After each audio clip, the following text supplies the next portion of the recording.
This video contains information that may be offensive and disturbing to some people. If you are a viewer and are triggered or shocked by images and need a warning prior to every clip or story being discussed, then please unsubscribe from my channel immediately. My channel covers the harsh reality of even the worst crimes imaginable and is for adults only. For those of you who fit into this category, take this message as your warning and don't watch any further.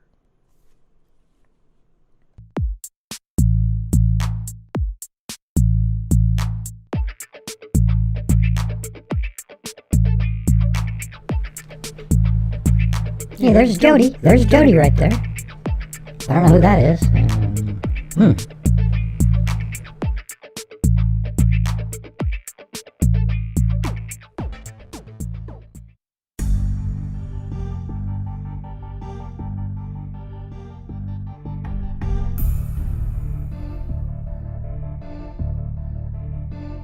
Wow, look how dark my screen is. Wow. Wait, that's Mary Lou. What do you mean me? What do you mean me? Hold on. I have to fix it. Configure. Boom. Hey, there we go.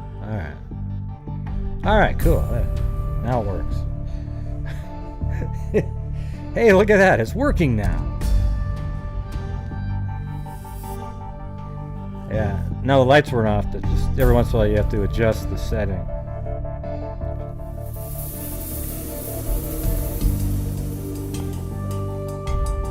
Look it.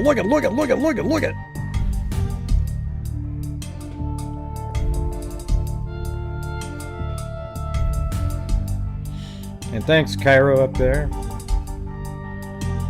It pisses me off when a podcast does a case that has been properly covered here. They don't even pronounce names right and make thousands of errors, probably. It's gross.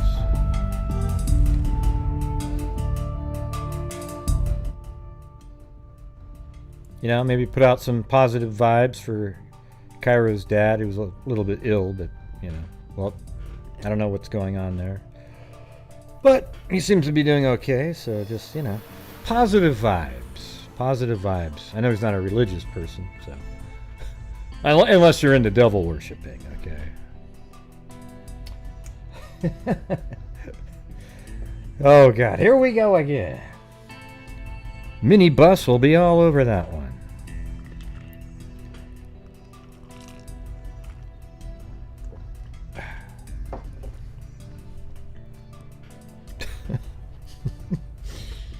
Oh, shit. Here we go.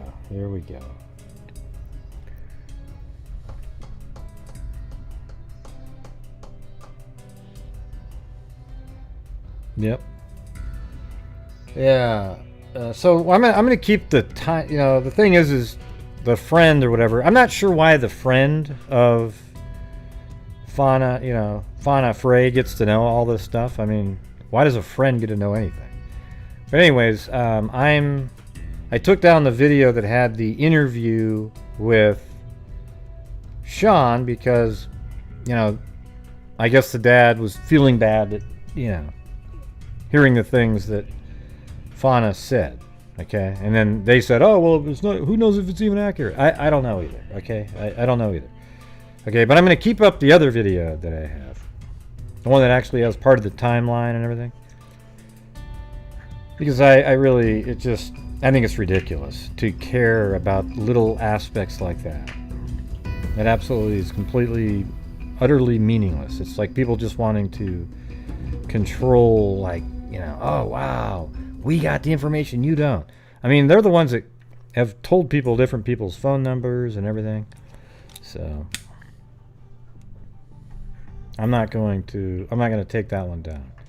I just took down the one that was bashing, or, you know, the guy wasn't really bashing, it was just him saying what, and then apparently he claims that I didn't have permission. But go listen to that again. At one point in there I said, well, I'm recording this, I do record these for notes, but is it okay if I use it on my show? And he goes, oh yeah, don't worry about it. Remember that? So he literally said that. I can pull out the recording. Yeah.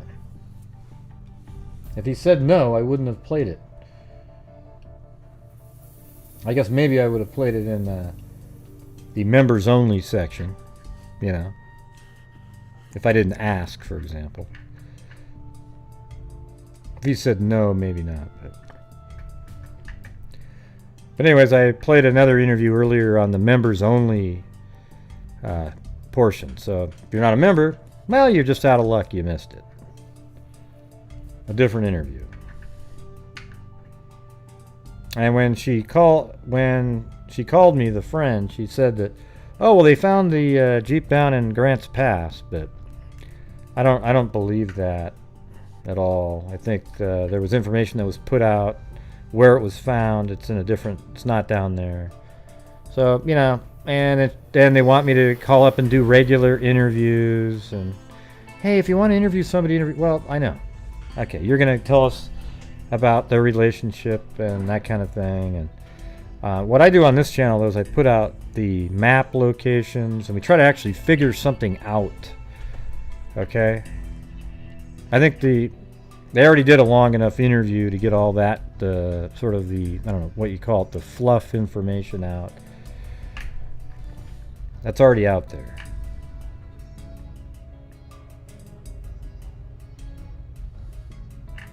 Oh yeah? Yeah.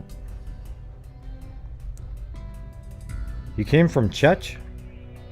Wow. Never been to Chutch. Richard. Never been there. Do you go to church every single night? Well, Richard, I think you need to reach out to Cairo at some point, okay? I think you'd be really into that.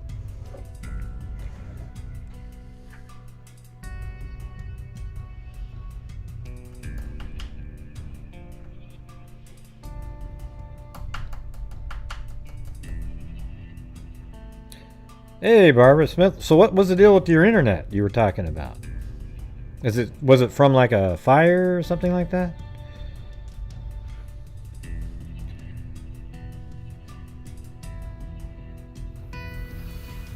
Hey, look at Richard Watts is a little loopy, man. He said he had one glass of red wine. Feels good.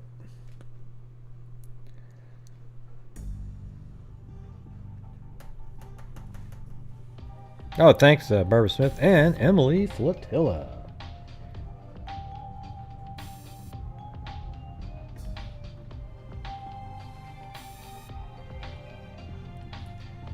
There was a little bit of an update, not really. I will be back as soon as possible. That's what did she say? Hold on.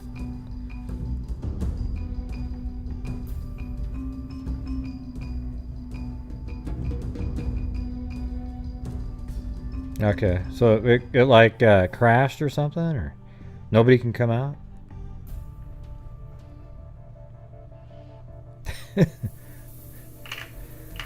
Anyways, yeah, the update Kubi sent it over was the investigation into the death of 3-year-old Braylon Noble out of Toledo continues tonight. I don't think there's anything really, earth-shattering in here, but it's an update, I guess. The investigation into the death of 3-year-old Braylon Noble out of Toledo continues tonight. We are learning more about what items investigators found during a search warrant. Carla Byron takes us back to when that warrant was first issued and what's been discovered. I think that's a deep fake. Police acted very quickly as soon as Braylon went missing shortly before noon on September 4th. Chewbacca? The search warrant was executed on Braylon's mom's apartment around 5:30 p.m., just several hours after Braylon was reported missing. A search warrant Hey, that was pretty good, actually. Let me try that again. Hold on. It wasn't quite good. The investigation into I'll start over. 3-year-old Braylon Noble out of Toledo continues tonight. We are learning more about what items investigators found during a search warrant. Carla Byron takes us back to when that warrant was first issued and what's been discovered. Police acted very quickly as soon as Braylon went missing shortly before noon on September 4th. The search warrant was executed on Braylon's mom's apartment around 5:30 p.m., just several hours after Braylon was reported missing. A search warrant obtained from Toledo Municipal Court shows police searched Dejanay Cox's apartment and took items in case, if in fact the boy's disappearance turned criminal. Police seized a number of electronics, including an Amazon tablet, a Samsung tablet, and 6 cell phones. They also seized a cigarette butt found on a chair on the balcony. I think if there was anything nefarious, there would have been an arrest at this point. It's been a long time. A vehicle registered to Braylon's maternal grandmother, Bobby Johnson, was also searched. Oh, that's weird. The search warrant states Cox lives in the unit with Johnson. You know, there's actually drone footage of the kid on the, I mean, they're actually them taking him out of the pool. I've seen it. I don't know. I don't think I'd play it. When Cox saw her son was when he was in the apartment with her mother. When Cox came back into her apartment from the balcony, Johnson told her Braylon went into his bedroom and shut the door. Cox stated she went into her son's room, but Braylon wasn't there. She told police she and her mother looked inside and outside the apartment, including the pool and creek.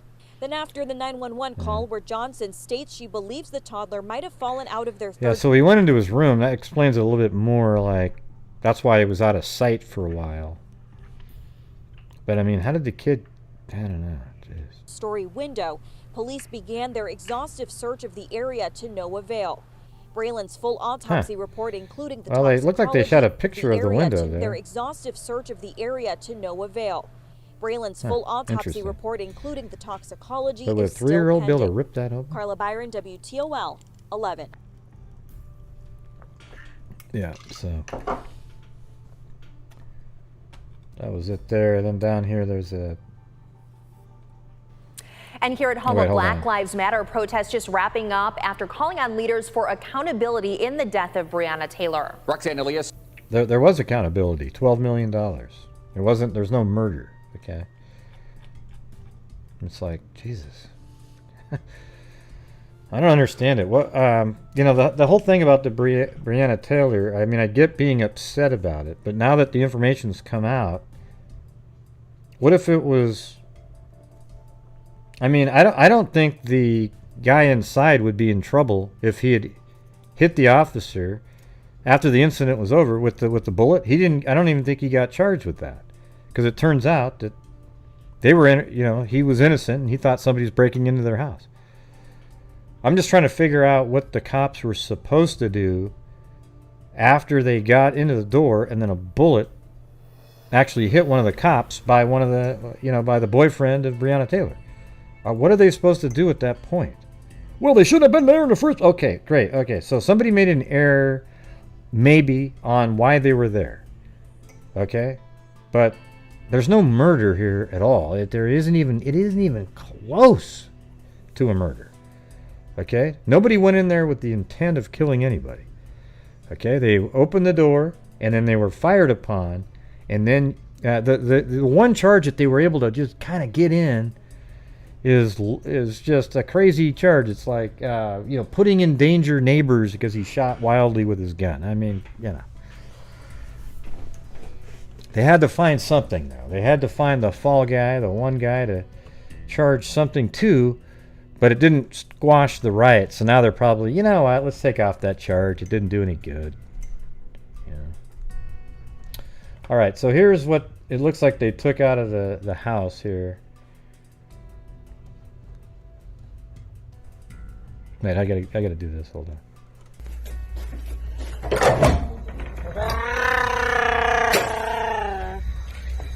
Chewbacca? Oh, I'll be Chewbacca if you want me to. God, that's just... You know, the funniest part is how he says Chewbacca, right? I wish I could get that to play out of both sides of it. I don't know, it's playing mono for some reason, but not mono, just one ear, the left side.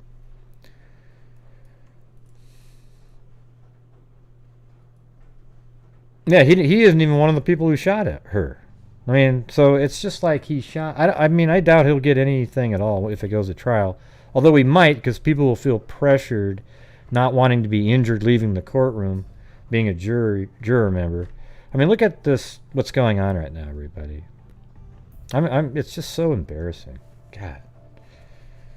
And I mean by all the looting and the rioting and the violence. I watched last night in Portland. I literally watched probably an hour while I was doing some work of the downtown Portland riots. And you got these people going, oh man, I missed it. I gotta run over, you know, looking really excited to go over and find the action. It had nothing to do with really protesting anything.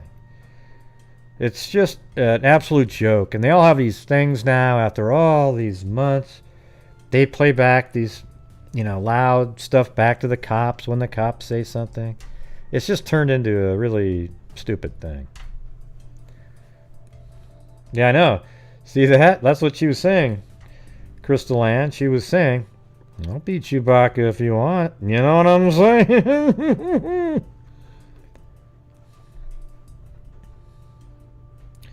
Anyways, you guys should go check out the live feeds on Facebook of the the riots in Portland. It's idiotic. Jesus. All right, so it looks like in this case here they took cigarette butt, chair on balcony, Amazon tablet, 2 cell phones, white LG, black LG, Samsung cell phone, ZTE call phone, HTC cell phone, or cell phone I mean, up above, claw hammer. I mean, that the word claw hammer, I mean, immediately it takes it to a whole nother level. And if you guys remember back, what's the one story that we remember that from specifically?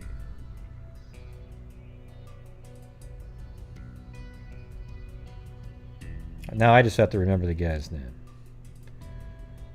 Yeah, I remember now. It was Walter R. Hibbert. Wow. Stacy, that's like a triple whammy. Hold on. Oh, God. Get over there. Get over there. That needs something. It needs something. I don't know if it doesn't, but triple, what do you call it? A triple cat eye. I'm sorry I won't be able to stay. My 5-year-old grandson is staying with us for a few weeks. Oh, wait. I'll let it read it because I don't want to read that about myself. Oh, it made it. Yes. Woo! Thanks, Stacy. That's so kind. I'm sorry I won't be able to stay. My 5-year-old grandson is staying with us for a few weeks. Gray, you're such a wonderful friend and the best true crime investigator. I love you so much. And I love the Freak family. You're all like family for me. Thank you all so much. Yeah, I love you too, Stacy. She's the best. And if you guys haven't gone and watched our special that we did a while back, I think it was a 3-part series on the Dyatlov Pass mystery. And then after you watch that, make sure to scroll down into the, and she never tells me to do this, by the way. I just get reminded right now in my brain. Scroll down in the, into the information on the video, and it actually has the link to buy. She has a great book on it called Death of 9, the Dyatlov Pass Mystery. Okay? And for those of you who got it, what do you guys think of it? Isn't it really just simple to read? Got pictures, you know, a lot of pictures so you feel like you're there in the cold. Right? I mean, that's such an important part of, for me anyways. That's why I do the maps and street view and things like that. So that people feel like you're actually there and can look around.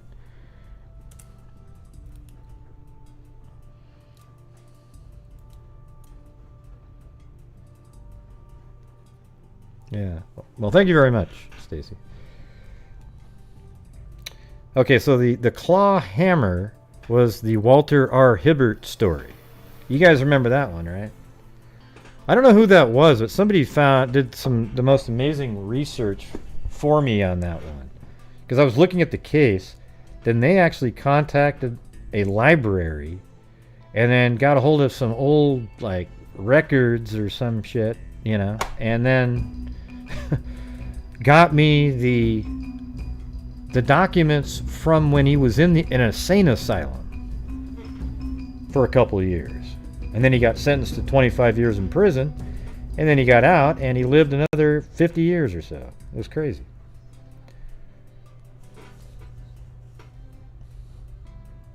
Thanks, JP. Well, thank you very much, Stacy. And say hello to whoever you feel like you can say hello to in the family there. I have your daughter is one of the nurse pictures that we have. I don't tell people which one. But. The investigation into the death of 3-year-old Braylon.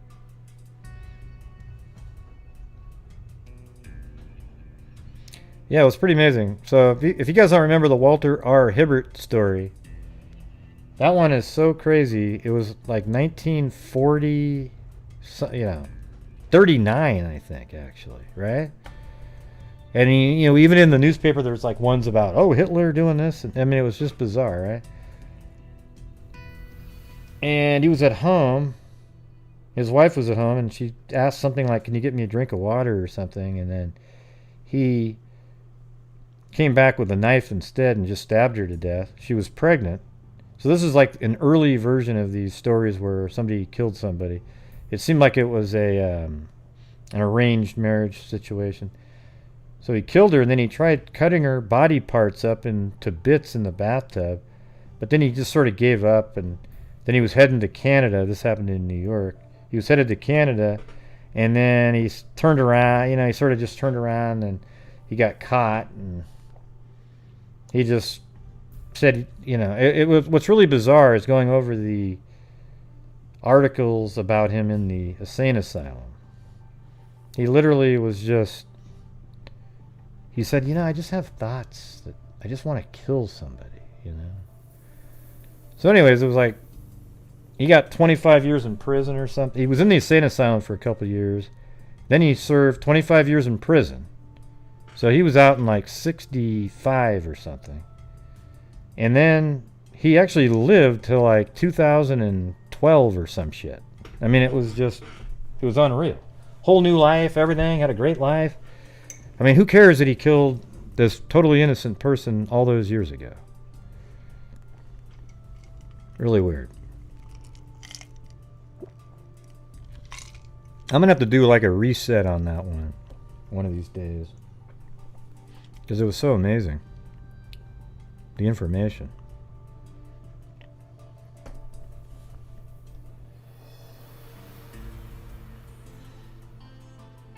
Okay. Well, I'm going to go switch over to the crazy story. The one that Zozo sent me.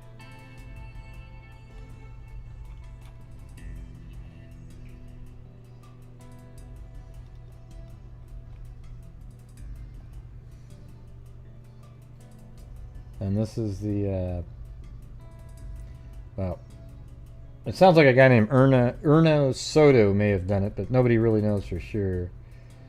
But he went by the acronym, not the acronym, but like a pseudonym of Charlie Chopoff.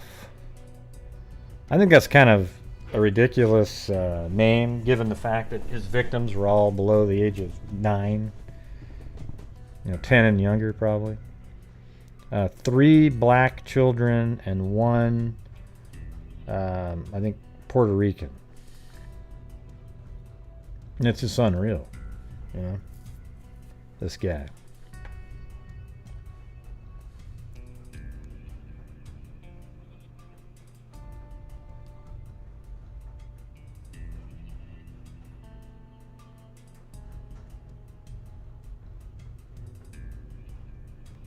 Oh yeah, well, donation night's in 7 days from now. Or 6 days, right? Because this month is 30 days. So that'll be in 6 days from now. Crystal Ann. But good night. Good night, Crystal Ann. Wait, why did you say goodnight to her? I mean, if you say goodnight to everybody who says goodnight, you'll spend the entire show saying goodnight back to people. Oh, that's a good point. Well, I was trying to be nice. Jeez, give me a break.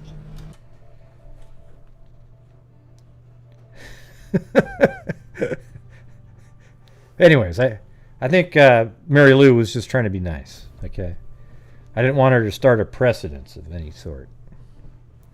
Okay.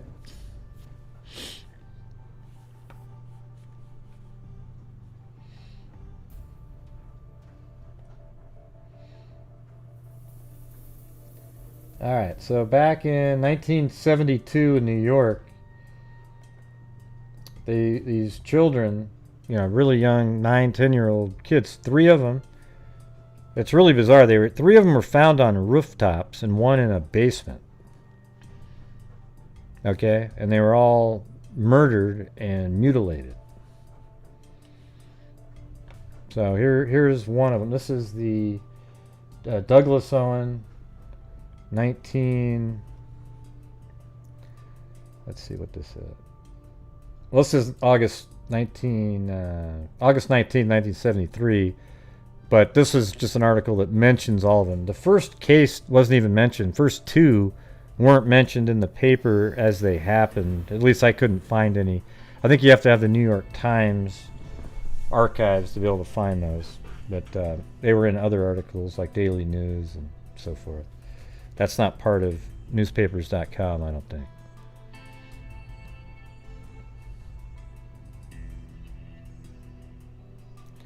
All right, it said, the man who killed 7-year-old Stephen Cropper may also have murdered 3 other young boys in Upper Manhattan, detectives disclosed yesterday. Stephen was found slashed to death Friday on the roof of a tenement at 325 East Houston Street on the Lower East Side. Homicide detectives said there were definite similarities between this seemingly insane killing and the Uptown murders of Luis Ortiz, he's I think Puerto Rican, and then Wendell Hubbard, 10, and Douglas Owens, 9, and they were both black children. And then the third, there's 3 black children and 1 Puerto Rican. 2 other boys were sexually mutilated in knife and razor blade assaults that were almost identical to the fatal attacks on Ortiz, Hubbard, and Owens. So there was 2 kids that survived, I believe, and they were able to come forward and give the police a description. I don't know where the hell Zozo's out looking up these stories, I'll tell you that. After the Ortiz boy was found stabbed and slashed to death last March in a basement stairwell of a tenement at 200 West 106th Street. So on that case, what they're talking about is right here. He was found down in this basement down here. That's actually an image from the paper. So down in there. And this is Ortiz, by the way, Luis Ortiz.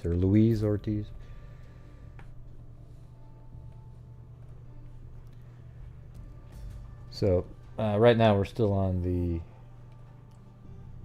Douglas Owens. Although, like I said, they're just mentioned in later articles once they realize they're, hey, thanks, Lori Staggs. 2 other boys were sexually... we already read that part. So anyways, he was found in the basement stairwell of a tenement at 200 West 106th Street. Police prepared a composite sketch of a man believed to be the killer. He was described as Hispanic, 30 to 32 years old, thin, with acne scars on his face and between 5'7" and 5'10". This sketch was being shown to residents of the East West Side neighborhood where the Cropper boy was slain. A detective indicated that a man answering the description of the suspect in the previous murders had been seen talking to young boys Friday near the Cropper boys' home at 90 Pitt Street. The detectives added that the black-haired, swarthy man walked with a strange gait. Wait, is that the bridge guy?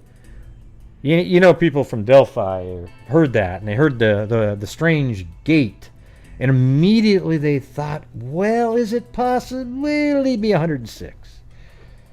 Okay, you know that just happened, right? That's how absolutely obsessed people get sometimes. I mean, I'm really, you know, the Delphi case is my number one I want solved.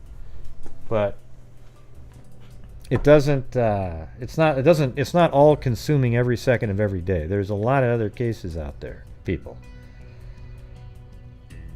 The sex mutilation murder began in March 1972 when the Owens boy was stabbed to death in Harlem. Another 10-year-old boy was sexually mutilated in Morningside Heights the following month, but he survived. That's just an absolute miracle. And that person was put on a roof too. Wendell Hubbard slashed and mutilated body was found last October on a tenement roof at 2013 Fifth Avenue. The Cropper boy had a large X carved on his chest from the shoulders to the upper abdomen. Wow, that's pretty big. Detectives would not say whether the killer left this signature in the previous killings. That's interesting. That I didn't even know they were using a term like signature back then. We're not saying that the suspect in the Uptown cases was responsible for this one, too, a detective said, but there are enough similarities to make it a strong possibility. Detectives who have been investigating the Uptown murders conferred yesterday with the members of the 1st Detective District Homicide Squad. And it's just said they're pooling their information together to try to find out who did it. And then this is another article that mentions cop rush fails to flush boy slayer suspect.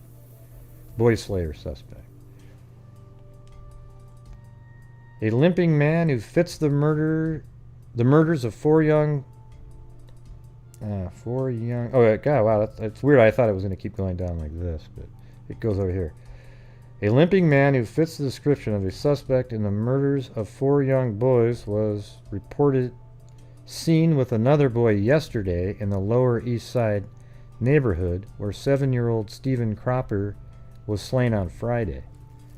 Police searched the area but failed to find him or the boy. At least 4 East Side residents dialed the police emergency number 911 around 1 p.m. to report they had spotted a man who looked like the police sketch of the suspect child killer. Hundreds of copies of the sketch were distributed throughout the neighborhood over the weekend. Mrs. Carmen Otero, who lives in the Walled House on Avenue D, told the news she looked out a window at her apartment and saw a dark-haired, limping man walking with a small boy about the size of her 8-year-old son. She said the man had one hand cupped over the boy's mouth. Mrs. Otero said she yelled out the window to alert her neighbors. The man let go of the boy and started to run. Oh, wow. Then he stopped, grabbed the boy, and pulled him into a 4-story tenement at 327 East 3rd Street. Oh, man. Near Avenue D, she said. In response to phone calls from Mrs. Otero, her neighbors, uniformed police and detectives swarmed over 3rd Street between Avenue C and D. 4 emergency service trucks roared to the scene, and a helicopter hovered overhead scanning the rooftops. The cops searched every building in the block from basement to roof but found nothing suspicious. The tenement where limping man was reported seen. Is that like an apartment building? Tenement?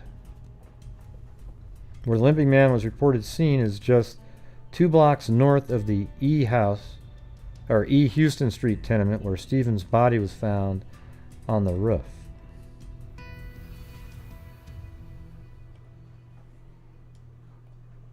Okay. And then in the Wendell Hubbard case, this is him right here. That's basically the only thing that I could find of him. But that's one of the victims. This one's on October 23rd, 1972.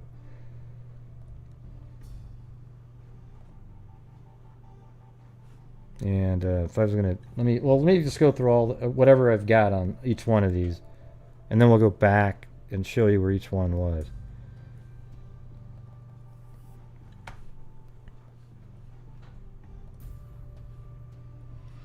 Okay, so this is Luis Ortiz, 9 years old. The previous two victims, Douglas Owens was 8, Wendell Hubbard 9. At least that's what it said. There's a little bit discrepancy, but let's just say they're all below the age of 10 for sure.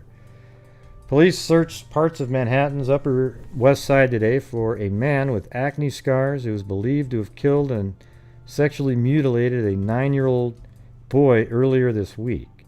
Frightened parents, meanwhile, cautioned children not to talk to strangers. The murder victim, Luis Ortiz, was found dead Wednesday in a tenement basement on West 106th Street, a block south of his apartment. Police said he had been stabbed at least 40 times.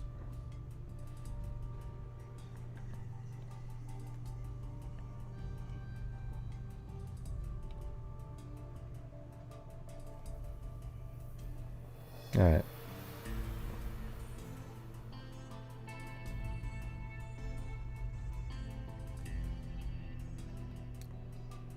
So this is apparently the address, his building. Let me see if let's see if that's still there, that little. Oh man. You know, I'm gonna close this down and then open it back up again. 'Cause it seems like it lost the street view possibility. Yeah, this guy he's just a freaking monster. It's still listed as an unsolved, but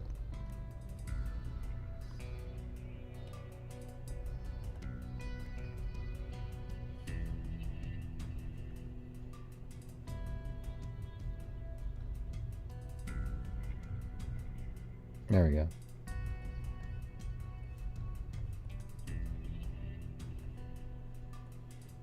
Yeah, so I wonder if it was like this, but a long time ago.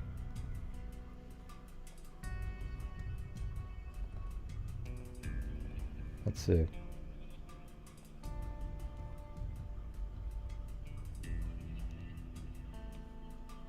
I bet that's it. I bet you these steps right here are these steps. See that? See how they're like the old remnants cement there? It's got the curve on it. It's kind of curvy, and I think that's what that is. They probably have updated some of the, the railing right there is probably not the same one. Let's see if anything over there looks similar. Oh yeah, right there. It's exactly the same. That's so cool that you can.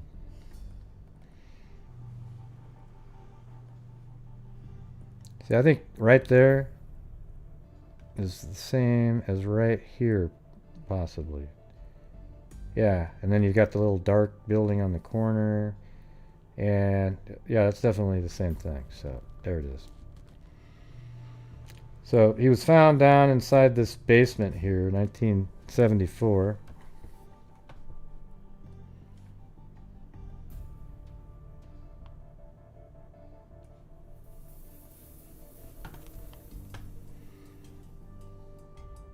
The murder victim, Luis Ortiz, was found dead Wednesday in a tenement basement on West 106th Street, a block south of his apartment. They said the attack was similar to one made on a 10-year-old boy last April who was lured to a tenement rooftop about a block away, forced to disrobe, and also was sexually mutilated, police said. He survived, though. So that means he was probably stabbed maybe like in his private parts. But that kid got away, thank God. It didn't seem to, actually end up leading to an arrest. I think this guy was just a sick psycho serial killer type who pretended he was mentally ill to sort of escape everything.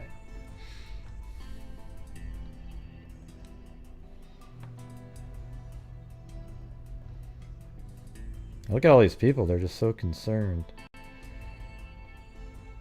And there he is right there. Luis Ortiz. The latest victim, Luis Ortiz, 9 of 209 West 107. So let's see. 209 West 107. So it's probably going to be 1 block away from here, they said. So, yeah, right there. So he lived just right there. And this is where he was found dead, in the basement right there.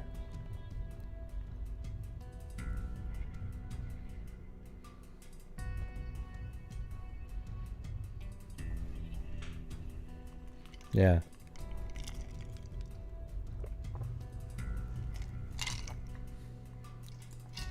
Well, who knows? I mean, what kind of a limp it was. Some people have a limp, but they can run, you know?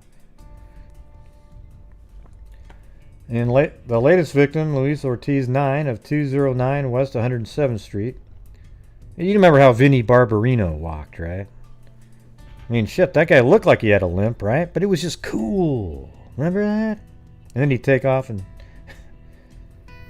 Oh, wait, that was just an actor. Never mind. Forget it. And half of you don't even know who the hell I'm talking about, right? I think you have to be 45 or 50 years older to even know what the hell I was talking about. Right, Darlene? Come on. You know what I hated the most, though, was Arnold, I think it was like what was it? Horshack. Oh, my God. Every time Arnold spoke on the show, it ruined its the low credibility that the show had to start with. Anytime Arnold said a damn thing, I just completely just forget it, you know. And that stupid laugh that they gave him, oh my God. Jesus. That's another show that just wouldn't survive today with all the political correctness. Oh, that was too stereotypical, you guys. It was just... Right. But it was a comedy. You get that, right?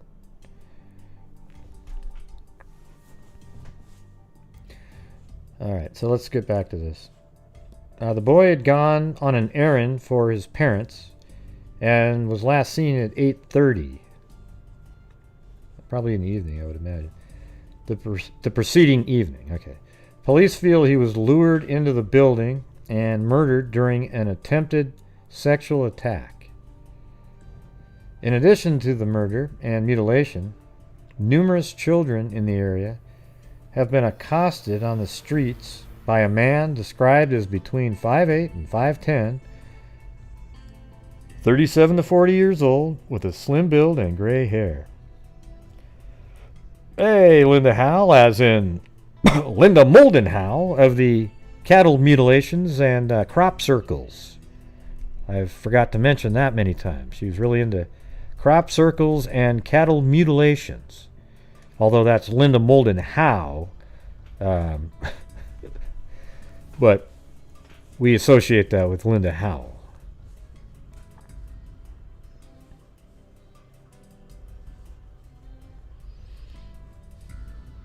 Yeah. 5'8" to 5'10", 37 to 40 years old with slim build and gray hair. The suspect, possibly of Hispanic origin, has a small bump or mole. So it's kind of weird in a way that the 3 black children that he killed, he put on top of a roof and posed. And then the one, I guess I don't know if you count him, Latino person that he killed, the Puerto Rican, was in a basement. I wonder if there's anything to that, because he apparently is also Latino. The killer.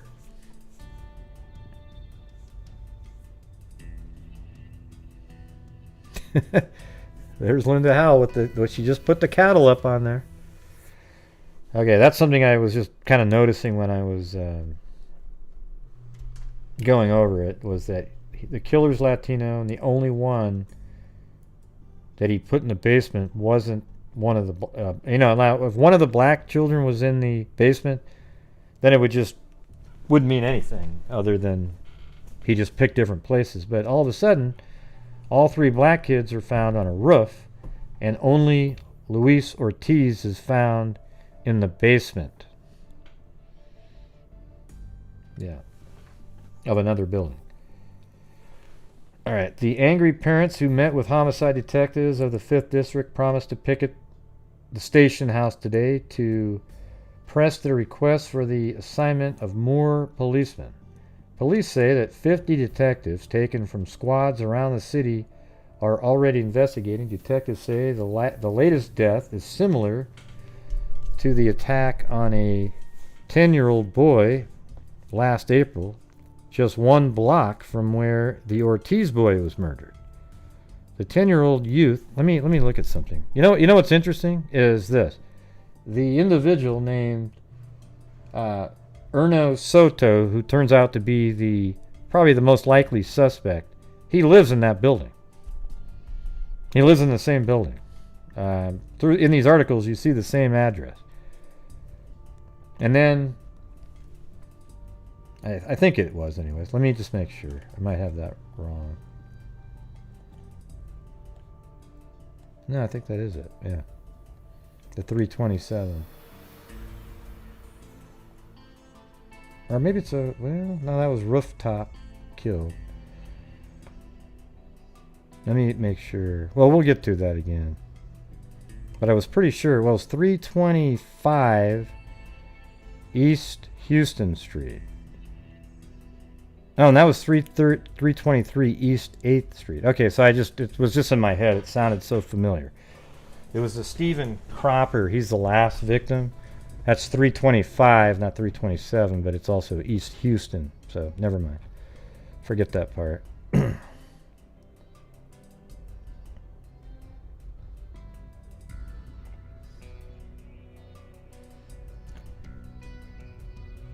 So this is interesting right here. Here's an attack that survived. Hey, thanks, Wally Gator.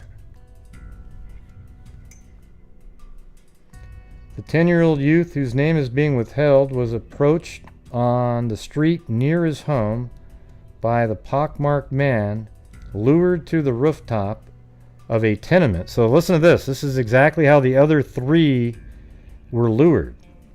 The 10-year-old youth, whose name is being withheld, was approached on the street near his home by the pockmarked man, lured to the rooftop of a tenement at 174. So we should put that one in there, because this is another place a person would be dead, except they got away. So I'm going to go ahead and I'm going to mark that one just to kind of get more geographical information. Yeah, it's all of his a lot of his murders were over in this area. And that's very close to, that's just a block away from where Ortiz was killed. So it was on this roof right here.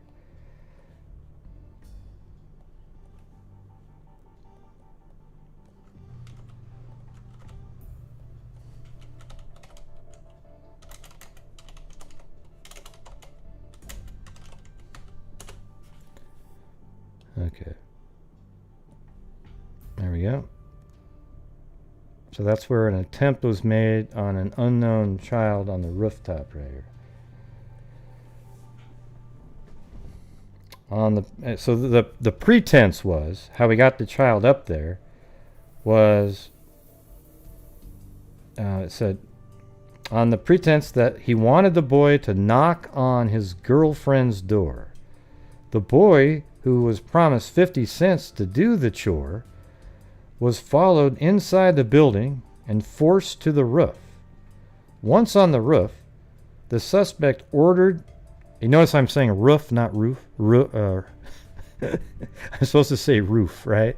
I say roof, okay? Maybe that's an Oregon thing. Sounds normal to me, though. But this right here is exactly what happened to all the other kids. Once on the roof, the suspect ordered the youth to disrobe. The boy ran, but was caught by this guy. You know, so just think about that. He's on the roof. He is forced to disrobe. Then he tried to run, but then he was caught.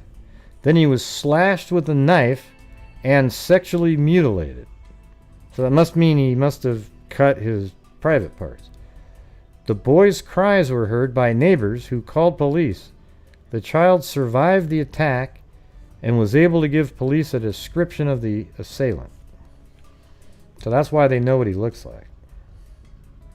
At that time, police issued an artist's drawing of the suspect and requested anyone with information to call them at a special number. And this is the artist's drawing right there. Looks more like they just took photographs and placed them all together. A likeness of the suspect was made on a special photo montage device. Yeah, they have those things. Was his eyes like this? Okay, they keep sliding them over, and then eventually they got the right one. Looks like Lee Harvey Oswald to me.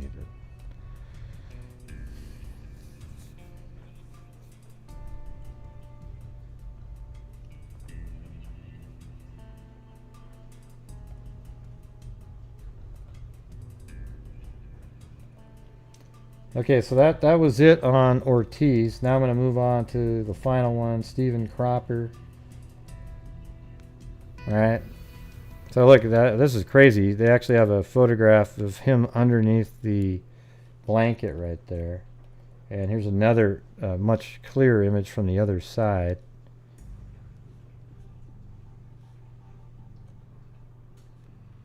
He's underneath this blanket right here.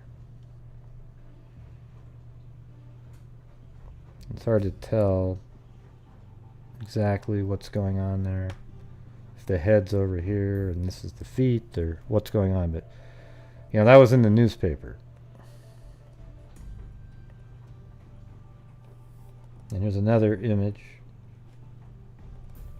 These are the parents of Stephen Cropper. I mean, what a freaking nightmare, you know?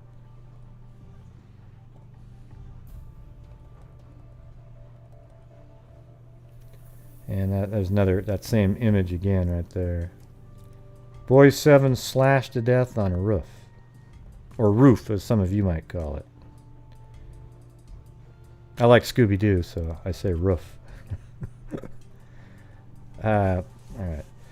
A 7-year-old boy was found slashed to death on the roof of a Lower East Side tenement yesterday. Police believe the slaying was the work of a sadistic, sex-motivated madman. They based their belief before he died. They based their belief on the brutality of the attack. Before he died, the boy had been slashed repeatedly on the torso, and a large X, which police say is invariably the signature of a sex slayer, had been carved across the chest from the shoulder to the side of his abdomen. So this is the same case that they referred to earlier. The murder of the boy, Stephen Cropper of 90 Pitt Street, sent a wave of fear through the neighborhood. Assistant Chief Inspector, let's see where 90 Pitt Street is.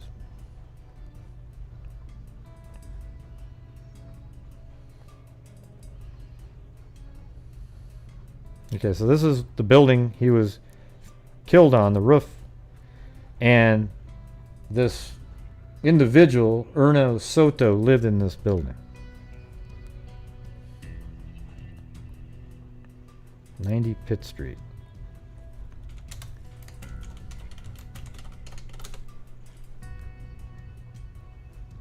Okay, so he lived over here. It's not too far away, maybe 3 blocks or so, in this apartment building. Wait, what is this the, what bridge is this one? Is this the one that goes into, ah, shit, I can't remember. a second. Oh, it's a Williamsburg Bridge. So I remember walking over a bridge and just seeing it, just so many apartments. They all looked abandoned now. It was weird.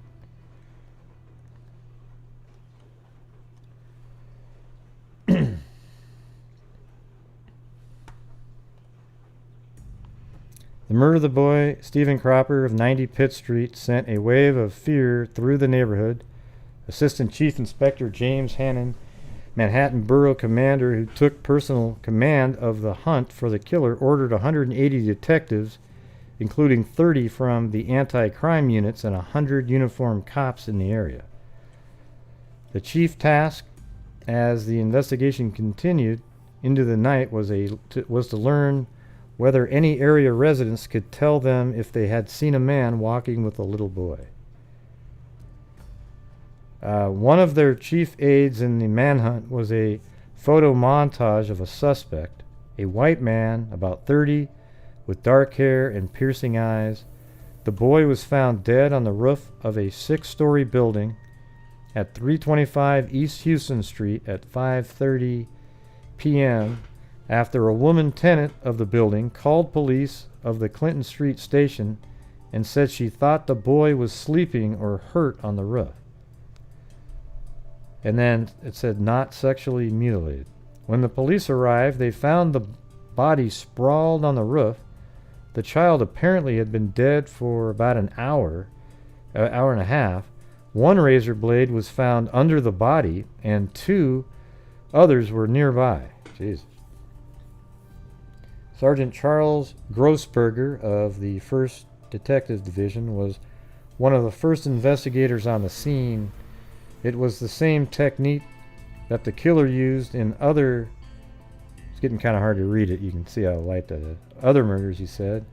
The big slashes on the body, the big X across the chest, like the mark of Zorro. They are almost identical with those we found on the other boy. So that definitely was a signature, right?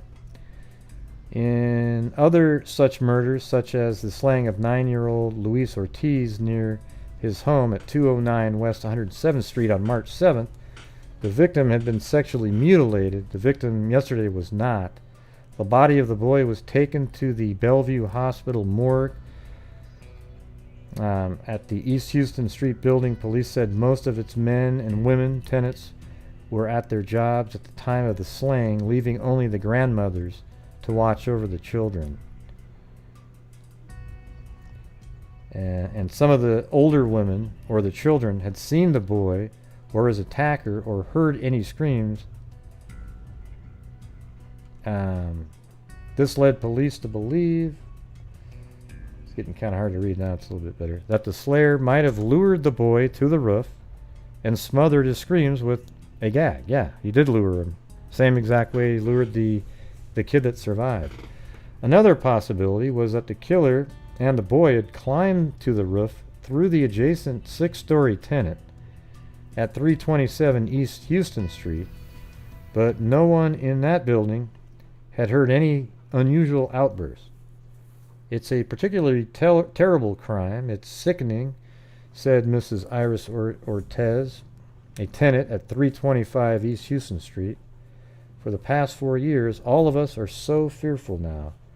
During the early evening, people gathered on street corners under old tenements and talked of the boy. Yeah. Pretty crazy shit, man.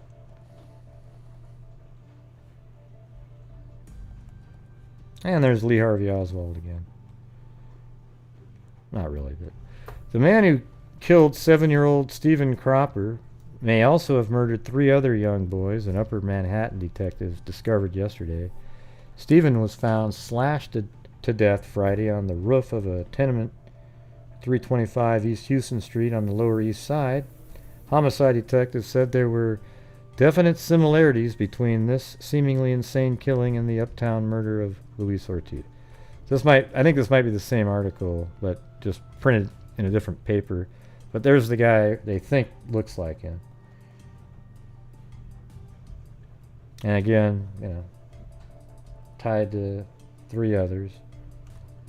Same article. I'm just getting all the different variations of it.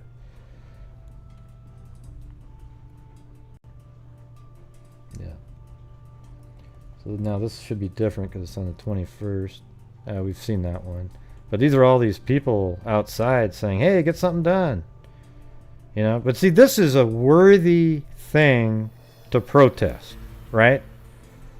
You know, not going into somebody's, you know, officers go into a building, get shot at, and they shoot back and somebody dies, and or not somebody who raped somebody, then had a restraining order against them, then they have the children in the back seat of a car, then they're tased twice, they go over to a vehicle, instead of listening to what the police saying, they reach inside, then they're shot in the back, okay?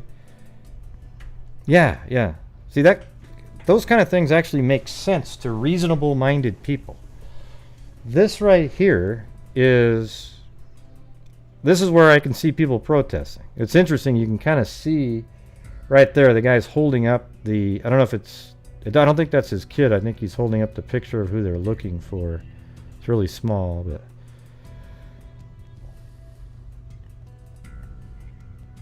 I mean, I'd be out here protesting the hell out of it too. You know, if there was 8 small children killed in a town in a 2-year period, all the same way by some freaking barbarian. I mean, and there was no arrest yet. Man, yeah, protest the hell out of that thing. I'd be there. A limping man who fits the murder of 4 young boys was reported seen. Yeah, so I think we've gone over this one. Oh wait, yeah. So this is where we get a mention of. Actually, no, we don't. This isn't it. So they looked all over for him, didn't find him. Didn't find somebody that matched that. These are pretty sad. I mean, those are the parents right there, the same 2 parents. They just look absolutely dazed. This kid here doesn't know what's going on. He's laughing. But, I mean, look how horrible that is.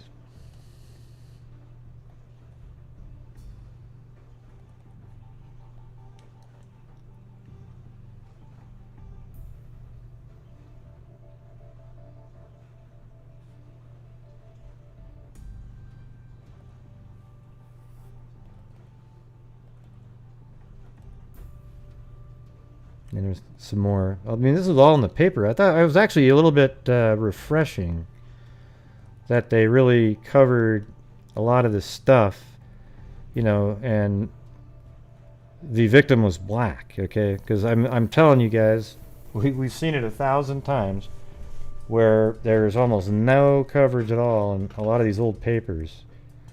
And, you know, that's one of the things I would call institutional, you know, sort of a racism thing like that is in the media specifically, and education and the media and how they cover cases. Okay, there you go. So there she is being put on, or he being put onto the hearse there, and then that's the mom, and there's the dad again back there. Absolute nightmare.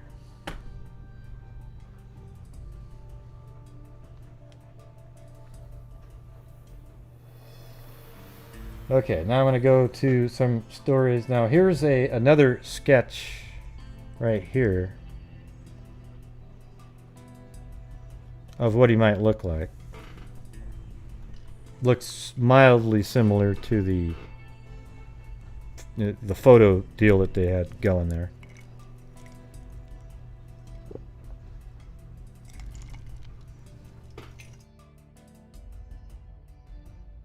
Well, that's why I keep saying roof, Zozo, because I'm being Scooby.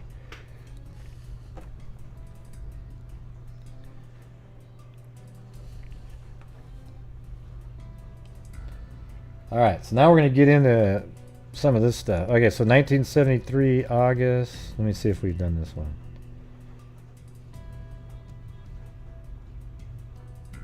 Okay, terror that took lives of 4 boys. This article is in 1973 in August, so it's after all of them, not too far after Cropper was killed. Stephen Cropper, Wendell Hubbard, Luis Ortiz, Douglas Owens, all were black or Hispanic boys, under 11 years old. All died by a killer's blade, their bodies mutilated and left on New York rooftops or in alleyways. Well, one of them was in a basement. The deaths over the past 16 months have prompted a wide-ranging police search that includes psychiatrists, profiles of the suspected killer or killers who left 3 of the boys laid out in ceremonial fashion on rooftops.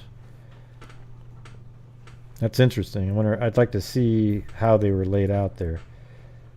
Their deaths also brought fear to neighborhoods where children once played joyfully in the streets, and the parents who in one instance attacked a man who vaguely resembled the police description of a suspect. See, that's not cool. Detectives theorize the 4 boys may have been victims of the same killer. Wow, you theorize that? A white man between 25 and 30 years old with very pronounced acne scars on his face and a limp. One psychiatrist consulted by police believes the killer is a religious person who thinks he may be God or a divine person and is doing this for some unknown reason. Homicide Detective Nicholas Becerro said yesterday. Thanks, Ozo! The psychiatrist advanced this theory because the way the killer places the bodies on the rooftops, it's like a ceremony, Becerro said. The detective would not elaborate. Another psychiatrist believes the killer is seeking a perverted sexual gratification. It sounds like New York was a little bit ahead of everybody else. Like way ahead, right? Yeah. Yeah, he did. Little Khabib. Thanks for letting me know. Yeah, I've told the story on my my ghost channel. Here, let me put that guy back in there. I don't know if this person is a troll or just an idiot. Well, let's just see. Yeah. Hey, everybody. Leol Khabib, the idiot, he said, Gray, your brother died in a frat. Yeah, I know. I made an entire video on it. Yeah. But see, psychos like that exist. They think they're like getting me. Like, ooh, they know who, ooh, I know who Gray is. Wow. Yeah, I know. I made a video on it. Good for you. What does it have to do with this story, though? Hey, Leol Khabib, what does it have to do with this story right here? Hello? Hello?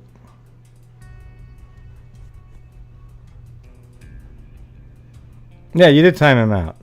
Oh, you timed him out. Okay. Yeah, well, we'll have to wait for good old Leol Khabib, the genius.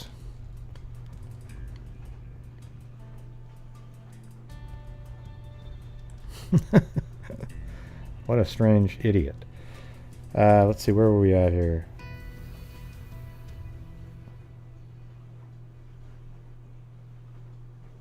Okay.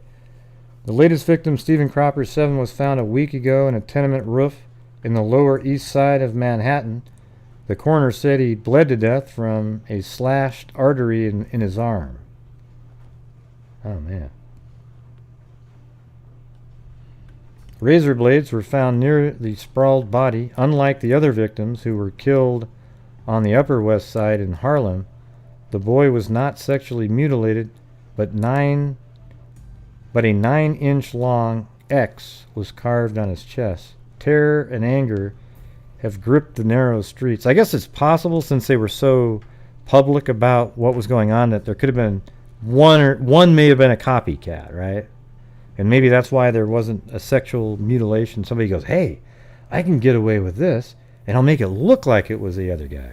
Because that's why they don't like to tell people about stuff like that. What goes on at crime scenes, because you get the copycat people.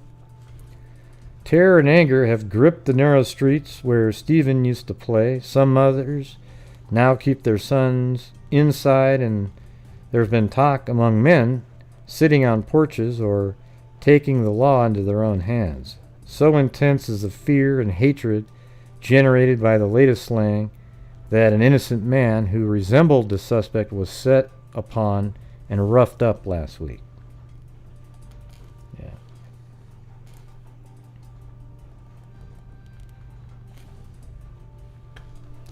A former mental patient told police yesterday that he was the man who had lured. So here we go. This is 1974, about 8 months later.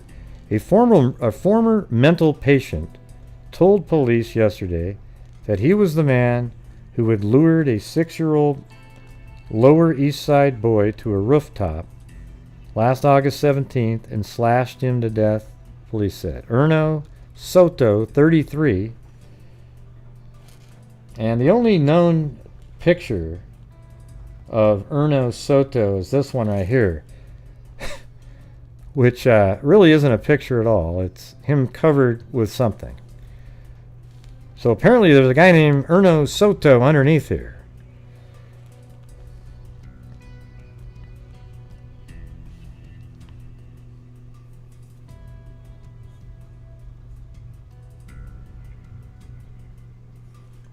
Yeah, I just want to see what the guy's motive was up above. This Leo Khabib guy. Like, what was his point? You know, was he... I don't know what he was trying to say. So anyways, a guy named Erno Soto, 33, of 323 East 8th Street. I thought it was 323. Oh, I guess it isn't really. Hold on, let me go to 323. Sorry, that wasn't even close. Different case, everything.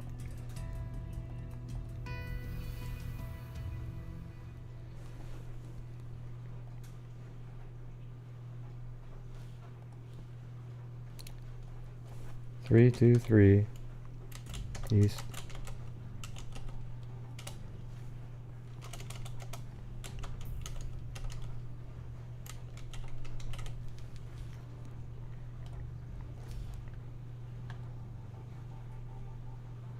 Yeah, that's the same building as...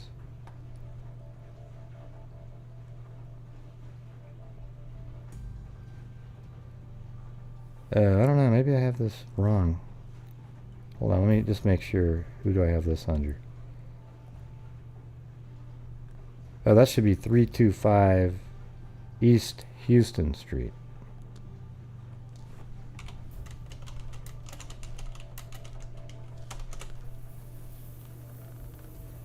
Okay, that should be right there, not that.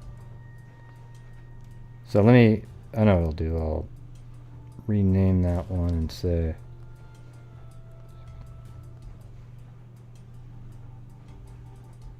hey, is that really the actual 2 cents? I bet you anything that, I mean, from a lot, not society, right? You're not that person, right?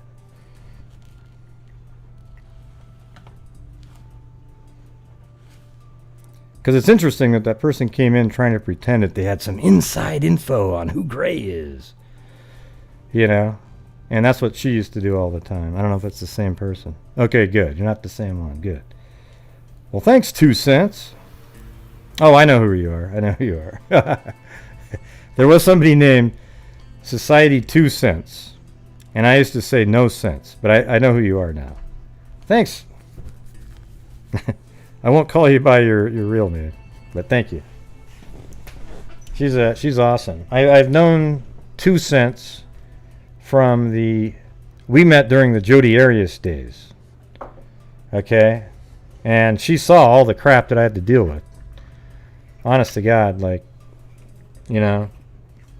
And I actually, you know what's weird is I think that I had a big effect on the changing thought processes by most people on the sequencing of weapons used, because at first it was like 99-1, everybody would attack me over and over and over again, and then over time people started seeing, you know, God, that makes way more sense.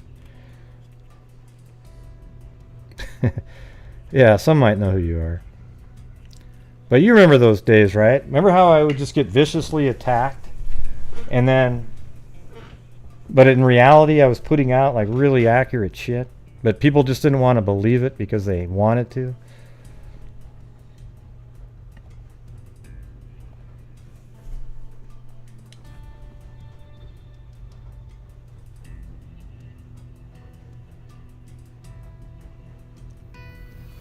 Alright, so this is where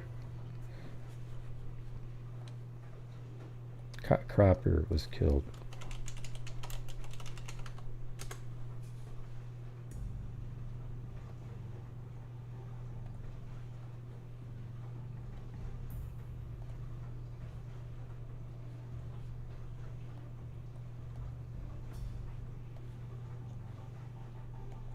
Ah, crap.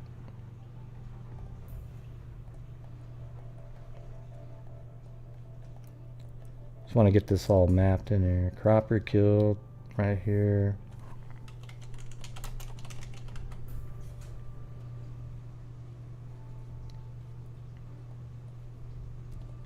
Well, thanks, 2 cents.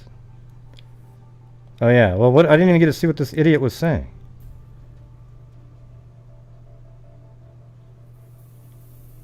Yeah, but why would you bring that up, though, Leo? It doesn't even matter if it's a question. What did it have to do with this show, Leo? So you come in there, hey, your brother died in a. Yeah, I mean, what does that have to do with what we're talking about? It just seems like you're just one of those idiots that wants to come into a show and try to, you know, I'm not even sure what you're trying to do. So when you come back next time, try to explain it to people. How during a show about 4 kids killed in New York in 1974, how that had anything to do with my brother dying in a fraternity. Seriously, just, you know, when you come back, try to explain it to anybody with any sort of a rational thought, because that sure as hell had none. All right.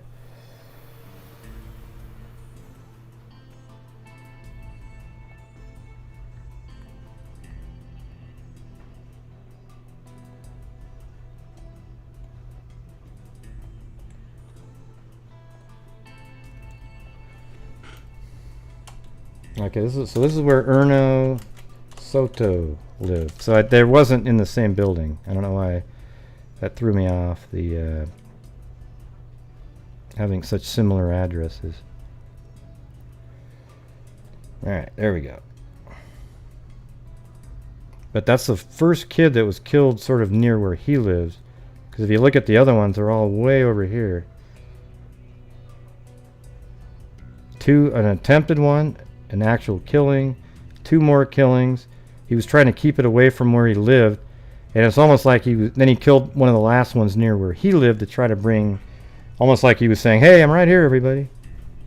Because before, he was killing way over here, and nobody was even probably looking anywhere near in this area.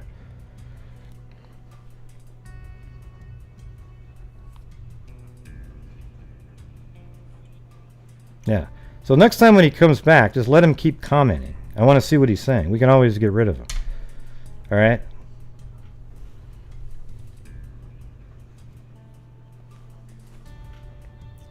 His victim was Stephen Cropper of 90 Pitt Street, whose body was found atop the roof of a 6-story building. Yeah.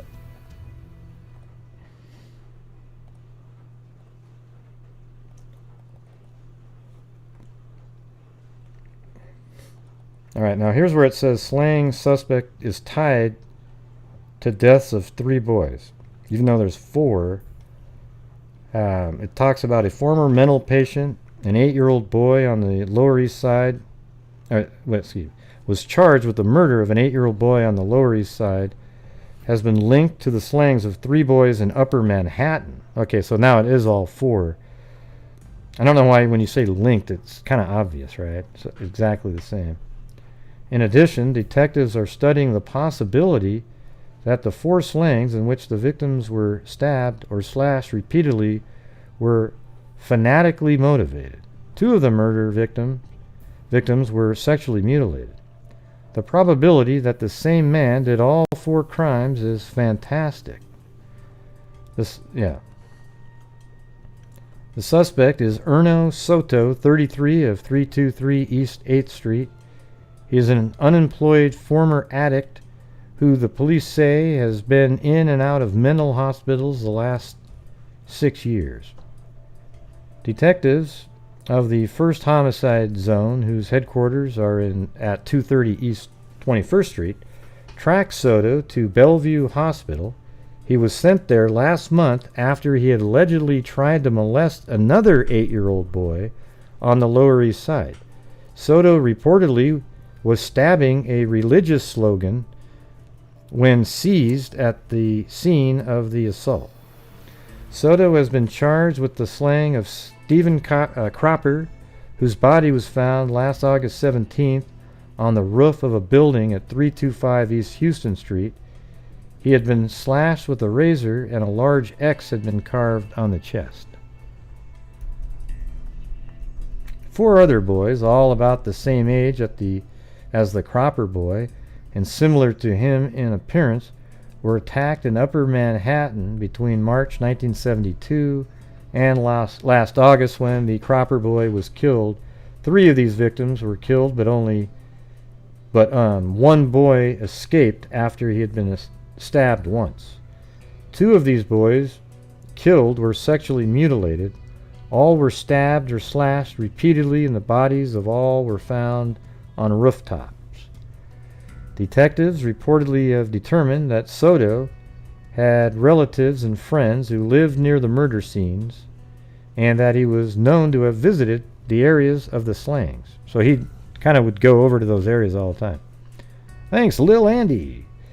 Witnesses in the unsolved murder cases have been asked to look at Soto and lineups, but the results have not been divulged. And by the way, when you guys are blocking that idiot, I appreciate it, but I want to... Yeah, there he is. Okay. I'm sorry you guys are soft. I'm here to ask why he commented his brother died on my fraternity YouTube page. If you're gonna cry... What are you talking about? What the hell are you talking about, Lil Khabib? What year was this? I mean, like 5 years ago? I'm sorry that you guys are soft. I'm here to ask why he commented. Well, why don't you, first of all, learn how to write. Did you actually graduate from college? Why he commented his brother died on my fraternity YouTube page. If you're going to cry about me forgetting ? Then I sincerely apologize. Really? Where? I don't even know what you're talking about. 9 years ago. Hey, everybody, it was 9 years ago, and the whack job comes over here and says, hey, what a ridiculous person. Why don't you send somebody an email next time? I don't know. What fraternity were you in? They obviously didn't teach English there. That's for damn sure. So what fraternity were you in? Right, great. That's great. But what fraternity are you in? I don't even know what you're talking about. 9 years ago. Wow. Hey, everybody, he's got a YouTube page. He wants everybody to go over there and sub. Yay.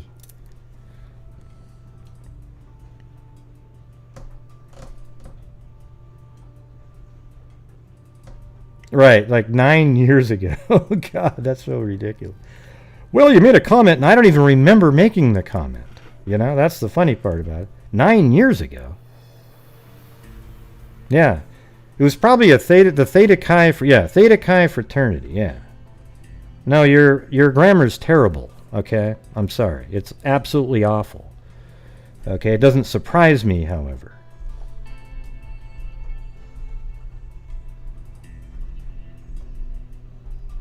No, what I'm trying to accomplish is... Oh, yeah, how about this? I believe in Theta Chi and its traditions. Want to hear the most ridiculous thing in the world? Listen to this. I believe in Theta Chi and its traditions and its ideals. Born of sturdy manhood, nurtured by resolute men, ennobled by high and sacred purpose, it has taken its place among the educational institutions of America as a promoter of knowledge, an advancer of culture, and a builder of character. It inspires truth, temperance, and tolerance. It extols virtues, exacts harmony, and extends a helping hand to all those who seek it.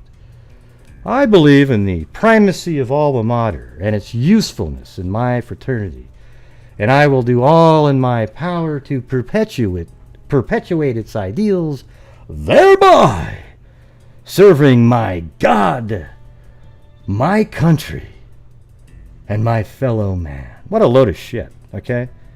You know, when my brother died in that fraternity, those guys were just cover-up city. Nobody would say anything. Then they'd say, hey, get over it, get over it. You know, they were a joke, okay? Yeah, no, I was in that god-awful fraternity. It was an embarrassment, okay? Now, maybe at another school, it might be a little bit better, but at the University of Oregon, it was trash. It was a garbage place, okay? And I'm not friends with, I'm still friends with some of the people that were in there because we were friends in high school. But it was ridiculous, okay? You know, I joined that fraternity because my brother was in there, and then he died at the fraternity, and then they were just so god-awful to me. I left that school and went to Oregon State, okay? And it took me like a year and a half. So you can go ahead and do all your bullshit. Oh, it was so great, Leo. It's an absolute embarrassment. Yeah, well, I'm just telling you it's a pile of shit, okay? So you can, I don't give a damn. I think the whole Greek system in general is a joke, okay? So there you go. Oh, yeah. Let's see, I still remember all the shit, okay? The founder, let's see, George T. C. Tillich, what's it? Let's see, George C. Tillich, shit, I can't remember. And then Arthur C. Chase or something like that. George T. Wait, I think it's something like, hell, I can't remember that one. I used to know all the shit, though. Anyways, it's an embarrassment of a fraternity. So I don't know why you come on here. Nobody gives a shit about what you're doing. Okay, but I'm just letting you know it was an absolute joke, that fraternity. Okay, and the entire Theta Chi fraternity system all the way through tried to help cover shit up. It was ridiculous. No, I had to learn it because when I was there, you idiot, Kibid, when I was there, it was like a boot camp where they drilled it into you. We had to do wall sit-ups. We had to do push-ups every second. We had they would piss and shit. I mean, it was literally the worst hazing shit you've ever seen in your life. And if you didn't remember it, by God, you got really messed up, okay? So when you went through, it was probably a little pussy thing where, oh, hey, you're so wonderful, man. Hey, come sit here. Let's do this. When I did it, it was brutal, okay? So you can just go screw yourself. What a loser. No, I'm so funny. Look at that. You must have loved it. No, I didn't love it at all. I just had to remember it, you idiot. Oh, yeah, and if you want to get into something, it's Galveston, okay, everybody? That's the sort of the secret code line, you know, just boom. That's it. So you might want to go change that up really quick. And then if they say, hey, where are you from? You say, hey, I'm from Boston. Then you have to come back with the next letter in the alphabet and say, well, no, I'm actually from Cincinnati. Oh, where are you from? Oh, Denver. You know, you got to keep going. And then they go, you're in on it, man. You got it. Okay? So everybody out there, all the secrets were given up today because Leo Khabib, the idiot, shows up on a random channel asking why somebody said something from 9 years ago. Yeah, see, there you go. See, look, that's the real him right here. Here's a Theta Chi for you. Grow up to be a pussy like your brother instead of a real... You see, that's the thing. I want to read it. Like your brother instead of a real man like anyone else here. Everywhere else. Right. See, that's the thing. That's what you get with Theta Chi's right there. You know? That's what you get right there. That kind of comment by Leo Khabib. Okay? He's the kind of person that attacked somebody who passed away at a fraternity, and they made an entire You know, the whole basketball court was named after him and everything. He was really popular there. But Leo Khabib, he hasn't done a damn thing with his life, so he comes onto YouTube and wonders why somebody didn't comment, you know, made a comment 9 years ago on a freaking... What a joke. Oh, God. What an embarrassment. Yeah.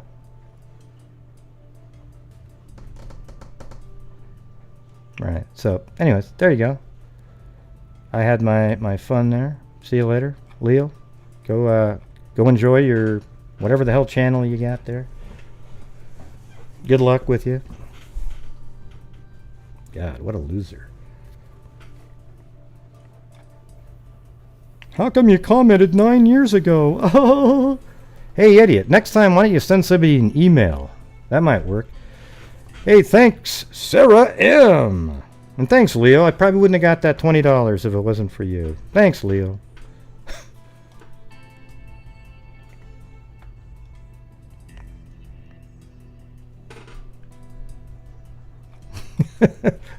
God, what a loser. Can you imagine saying that to somebody? He calls... see, the thing is, my brother loved Theta Chi, right? He thought it was great. I didn't like it at all because of the way they treated me after my brother died. And my family. Okay, so the thing is Leo up there, this hardcore Theta Chi, he just bashed somebody that loved the fraternity. You know, that's the kind of mindset these people have, though. Is that what it was? Yeah, Jennifer, did you go find it? 9 years. I don't even know. I didn't even know I had a YouTube channel or even an account back then.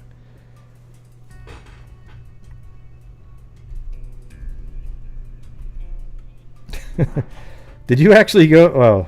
Oh, okay, that was a joke, but yeah. So he's been counting the whole time, right? Yeah, that's all right.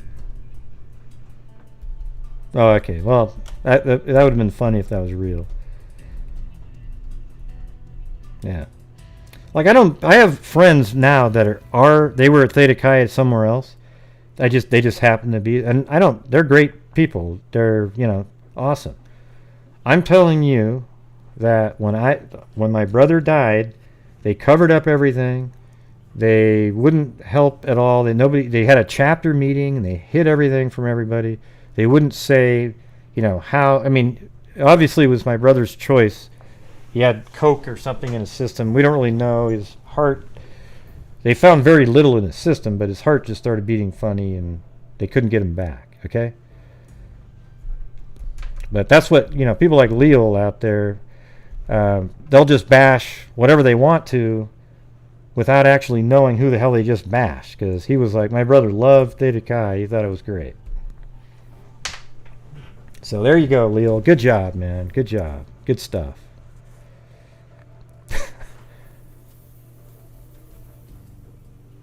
But you hear the creed that I just said? Just think how ludicrous that is. You know, when you're in a fraternity, basically all you're doing is, you know, some people have friends for life out of there or whatever, but most of the time it's just about partying and that's it. You know, school's second.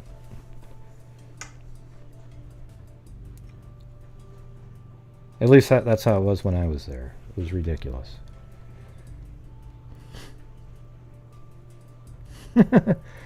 It's okay.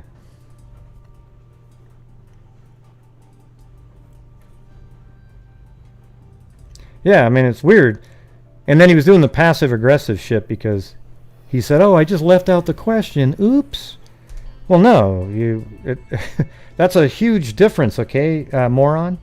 See, the thing is, if you leave out the question mark, guess what? Nobody knew it was a question. And even if it was a question, it's a stupid-ass question to be asking during a show where we're not talking about that at all.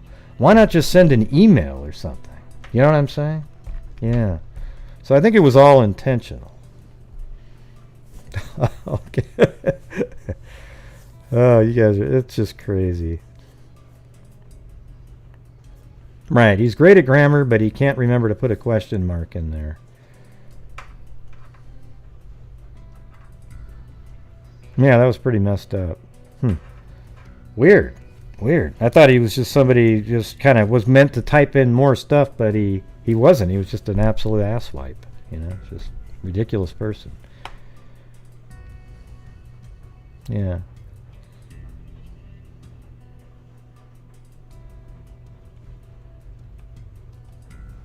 But I'll definitely go check out that channel, man. It sounds like a real winner.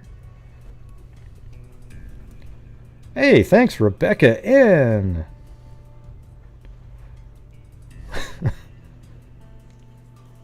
Yep. Jesus.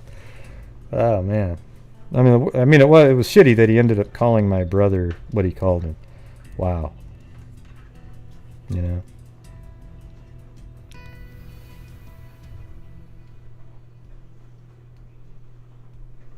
Yeah. Anyways, well, that was kind of a downer.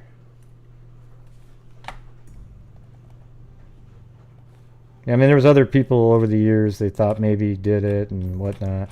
I think that guy did it. They just never were able to actually close the case out. That's what sucks. You know? That's it. Anyways, I'm kind of off here. But hey, I think you guys got the gist of the story here. They never were able to pin it on this guy, and you know, they probably just sort of over time just let it sort of fade away because they never could actually prove he had anything to do with it.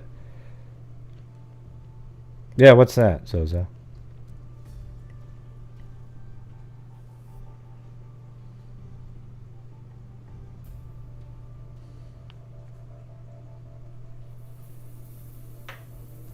Oh, I see. You didn't put the... See, I don't even know. I don't even put question marks half the time. I get it. I get the joke now, Zozo. Zozo's always got that little sort of... the dry humor, you know? Oh, so that was a question. I thought you were joking. Because you didn't put a question mark. You put it at a... Okay, but you didn't put a question mark at the end. I thought that was the joke. Jesus, that would have been awesome, Zozo. Man.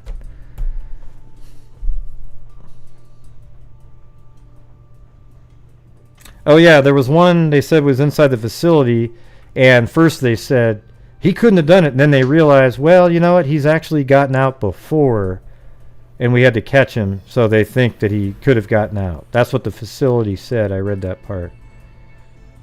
Thanks, little Andy. I know, the one time Zozo's not joking. Man. Yeah, but that was, I read that part. It said that the facility that it was in said he was there. And then, but hey, Zozo, you should have taken credit for that because you left the question mark off right after we were just talking about that. You had it.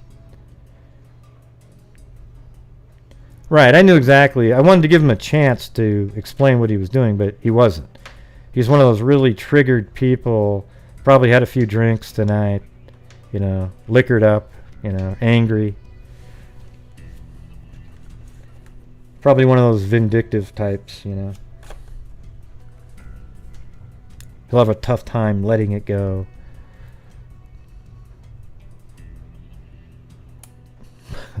Well, I don't know. It's never stopped you before, Zozo. Come on, you're always throwing out jokes.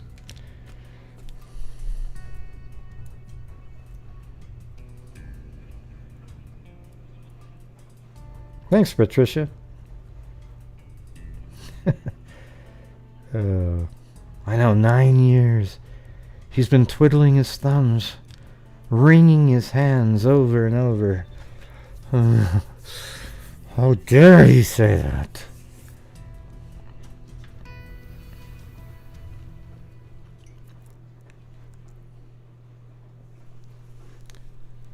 Who's the retired sergeant? I don't even see that person. Who's the retired sergeant that you're talking about? Retired Sergeant Melinda. Where is that? I don't see anybody with that name in here. Oh, there it is, way up there. Oh, wow. Well, thanks. Let's see. I did, Melinda. Thank you very much. Wow. On PayPal. Thank you. I didn't even... Okay, there you go. I was way up there, your last comment. So, well, thank you so much. That was very kind. And she said, "You're awesome. Screw that a-hole." Well, thank you. And then also Diane sent a PayPal in. And then I got an email just now from one of my friends who is a Theta Chi, who's a really cool dude. He went to Oregon State, though. I didn't rejoin over there. And it has nothing to do with it at all, which is kind of ironic, isn't it? Right there.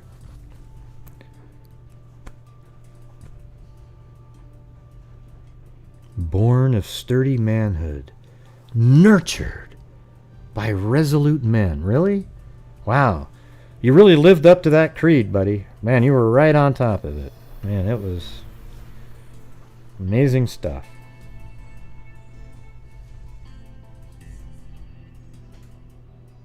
Oh, you did? What was I doing over there? I don't remember I was over on that channel.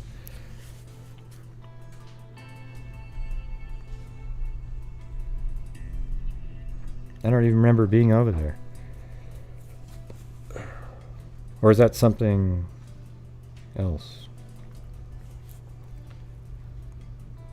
Shamed if my kids did something like that. Oh, God. Yeah.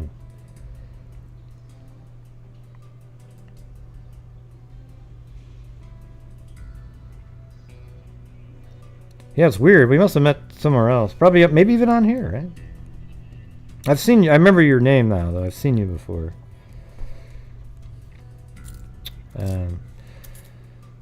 Yeah. I'm all kind of in a different place now. I was sort of on a roll. All that other stuff, Zozo, was in the end of that. But now it was hard to get back to a flow there. Yeah. Well, he's probably an older person. You know, that's the thing. Is I doubt he's, you know, if it was 9 years ago, he's at least 27, right? Or no, 29 probably. Thanks, Scooby. Yeah, let me get that up there.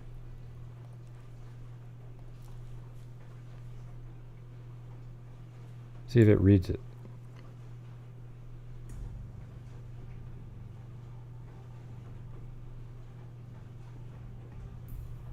Oh, really? Like she cheated on him or something? I know, the crazy killer story was cool.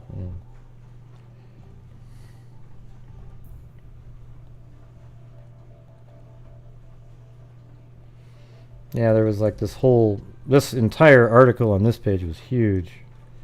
It just kept going on and on and on. That's where I got the picture there. Hey, thanks, Angie Pangie. Wow, another... Well, happy anniversary and your 2-month-old grandson. That you named after me, of course. Thank you. Just had another wedding anniversary. Grandson is now 2 months old. And thanks, Lee D. Just had another wedding anniversary? Awesome. How many years have you been married? Angie Pangie? Let me guess. 25, right? Purple heart. Oh, 35. Oh, man. That was close. Not really, but...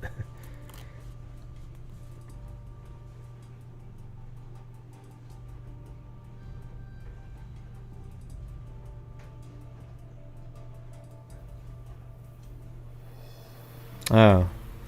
So why did he kill the one Hispanic child, though?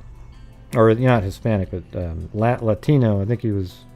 that doesn't really make any sense. See, it just shows you that he liked killing. He just made up that excuse, I think. Yep, you know what? See, 2 Cents has been calling me Gary way before any of you guys, okay? Because that shit happened before when people say, hey, Gary, you know, in these Facebook. Well, here's what's weird, everybody. You want to hear something crazy? See, it was all these years ago when the Jodi Arias case just started to go to trial. And there was like this one Facebook something somewhere, a place. I don't even know if it was a group. I don't even know what it was. And I made a post about my theory. It was totally off. It was just my first take. Totally off. And then the very first commenter on that post was 2 cents right there. And she said, oh, you started something here. And it's funny because that one post is really kind of why I'm here doing what I'm doing right now. Isn't that weird? Just that one post. One of the people tried to contact me from that the other day, and I was like, hey, you know what, I'm just not interested. Because it was like this guy, it was just weird stuff, and but anyways, it's weird because that started me doing all the stuff that I'm doing, because I started using my 3D skills to make that whole Arias crime scene so I could absolutely prove the stuff that I was telling people. And then that led to, you know, me getting hired in New York for an animation for them, and then it just kind of led to me making videos and whatnot, and then now I'm doing this. Pretty weird, right? But 2 cents was the very first commenter. Now she's like, hey, you just gave me away. No, I didn't, because nobody can ever find that, whatever that was. It's still out there somewhere, like if you have the link to it. But I don't. Yeah, those took so long, those videos, you know. They were worth it, the amount of time, but I just don't have that kind of time like that. You know, like 3 weeks working on something and then make a video.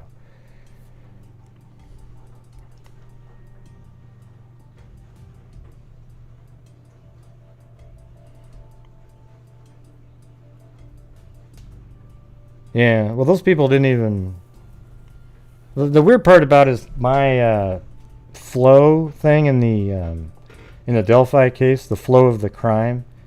Everybody has that now as what they use, but it's weird how I almost never got any credit for it at all from other YouTubers. Like everybody says, okay, everybody, now listen. You know, Libby was off the end of the bridge, and this is where the guy, like as if they derived it from somewhere, okay?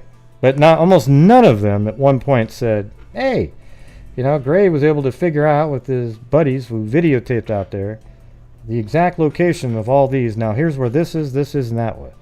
They never do that, okay? And it's never happened, and that's the kind of shit that Greeno never does, and that's why I don't like the guy, and why I just know that he's not as nice as everybody, you know, the people that like him think he is. He really isn't. Yeah, right. It was HLN chat, and it was weird because you could sort of do these sub comments that turned into like other posts on there. Remember that? Oh God. How could that be? Who is this guy? Oh God. Oh. Yeah. I'll try to be able to send that one back to you, Leo. See, you've been stewing around. If you want to send me $100, I might forgive it, but forget it.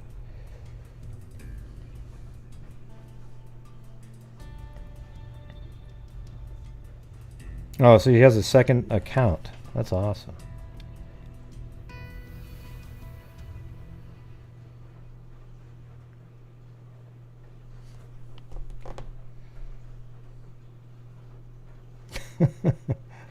Get it. You mean right out of the pump, Leo? You want me to stick to the pump? Is that what you're talking about? So he had to quickly make another account. He spent the last 20 minutes making a new account so that he could come back in.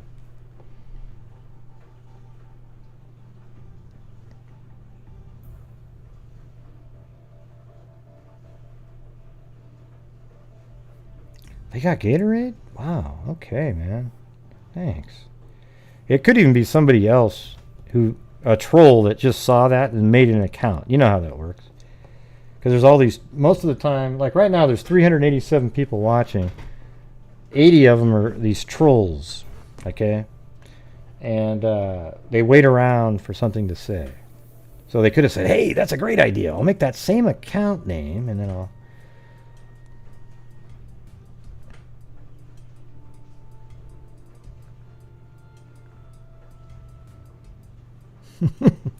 Okay, all right, Leo. Anyways, if you are the same Leo, just remember that you slammed my brother into the ground who loved the Theta Chi fraternity. He's not me.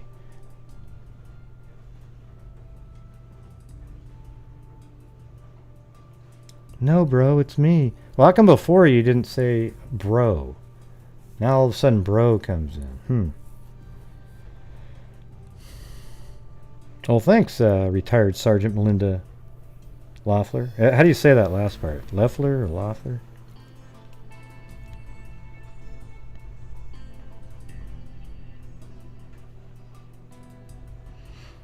Yeah, some of the Arius videos are actually humorous.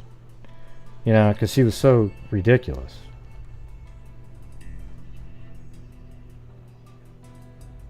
No, I thought you were very disrespectful, Leo. I thought you were coming on here in the middle of a show and just blurting out, "Hey, you're the one whose brother died?" And if you know, don't you think that's ludicrous to do, Leo? Couldn't you have sent me an email, Leo?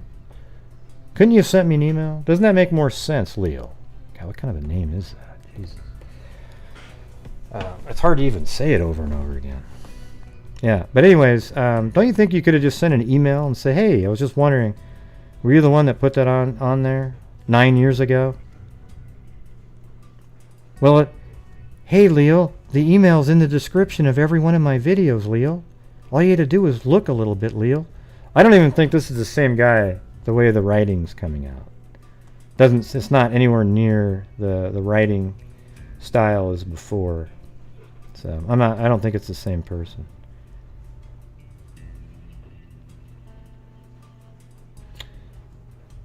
No, Leo, nothing at all. If you want to send in another $100 or so, that'd be great.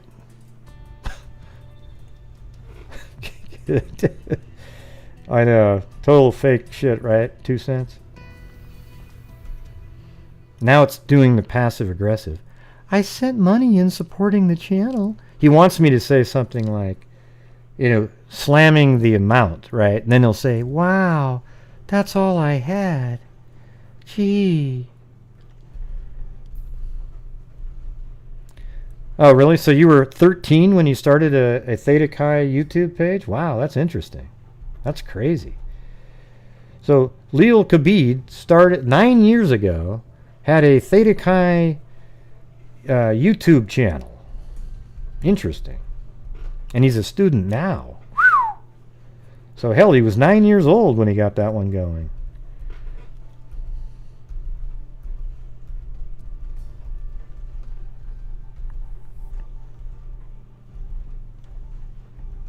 Oh, okay, but a minute ago he said it was your account, Leo Khabib.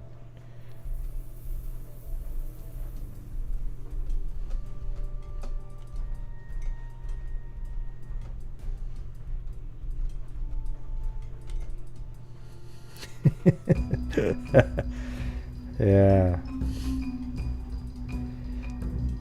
And well, what's weird is, how did you know the creed then? Why did you call it a creed earlier, Leo? Like, if you were a student and you don't know anything about it, how would you actually know that it's called the creed? Oh yeah, it was George T. Kilovis, I think.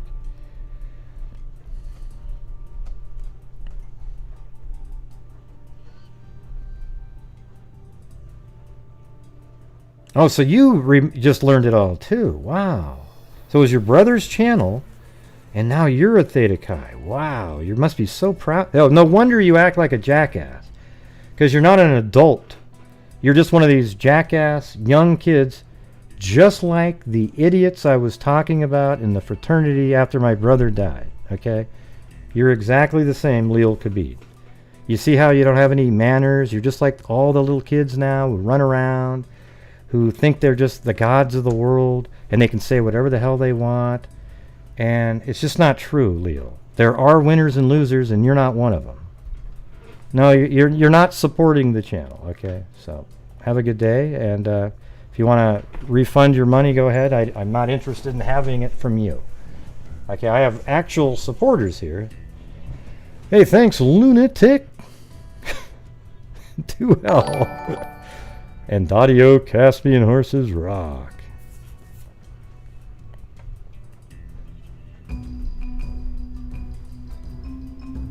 Dun, dun, dun, dun, dun, dun, dun, dun.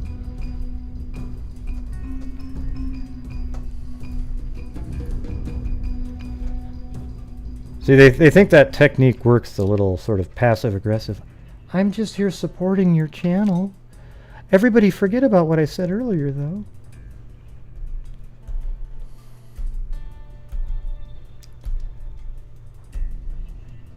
Thank you, Barbara Smith. Thank goodness Gray knows how to take care of trolls.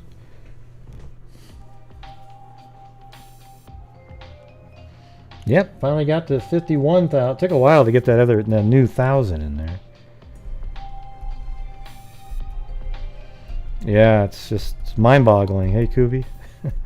Thank goodness he's Gray one of knows those, how to take care of trolls. He's one of those guys that played baseball and everybody on the team got a trophy, you know. Even if they got dead last in a tournament, they got a big trophy so they could be proud of it. There's no losers here, everybody. We're all winners with trophies. Ah, jeez.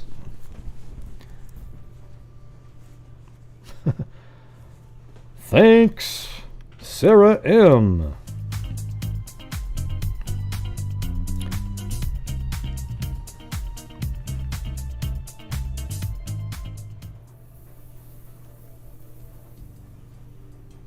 Yeah. Anything else in there, Zozo, that I forgot to bring up? I know they were going after some other guy, and because he molested a kid, but he didn't turn out to be the person. And pretty wild story, though. That must have absolutely been petrifying to live in New York right during that time, and if he had a small child. Yep, that's right, 2 cents.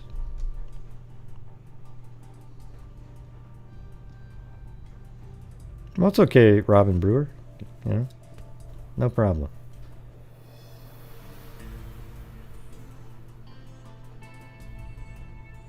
Well, that's all right, Zozo. I think we got pretty much the main part of the story out. I think it seems like almost for sure the killer's that guy, right? Soto, Erno Soto. And Soto, I think that could be a Cuban name, right? Soto.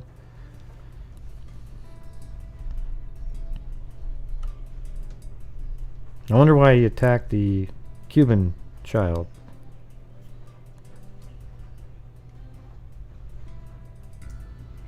Yeah, everybody hit that like button. Don't forget. Hit the like button, hit the like button, hit the like button, hit the like button, hit the like button, hit the like button, hit the like button, hit the like button, hit the like button, hit the like button, and you hit the dislike button. Lol, hit the dislike button.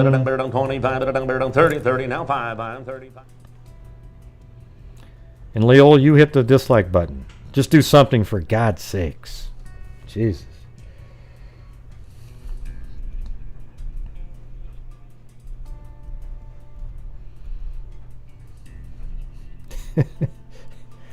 Yeah. Yeah, I don't really have much more to talk about. You know, just kind of chilling out. I've got to do a podcast in the morning.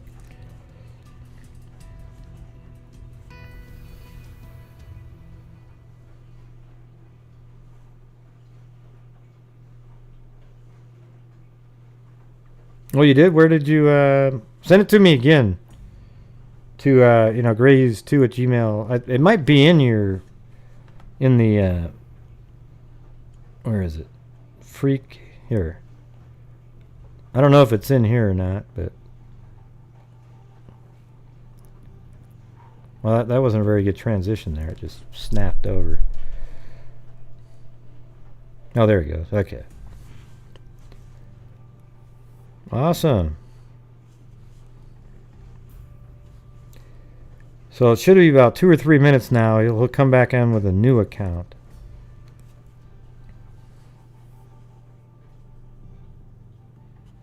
Oh, you could be in here then. I usually put them all right away into a folder. Well, send it to me again, and so I can make sure. There's so many of them now.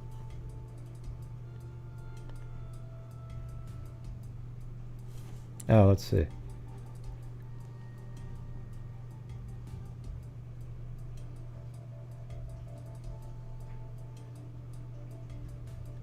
Your last comment?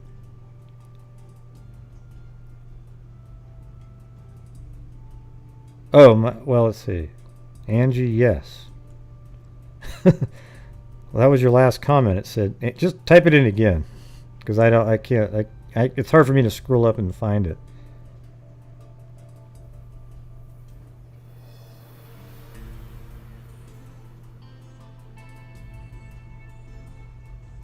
Oh, you typed it in again. Look at my...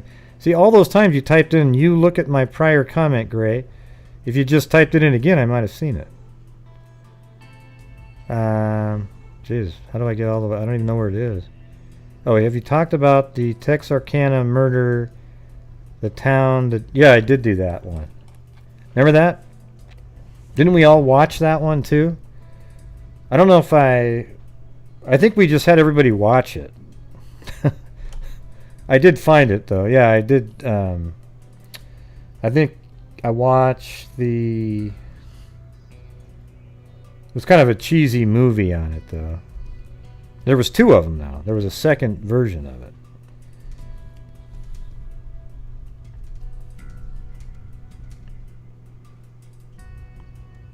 I don't know if we actually did a show on it or not.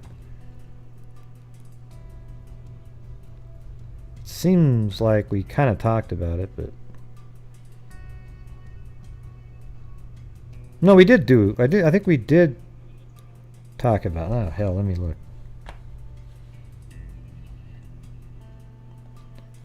That was such a specific name of a movie, though, right?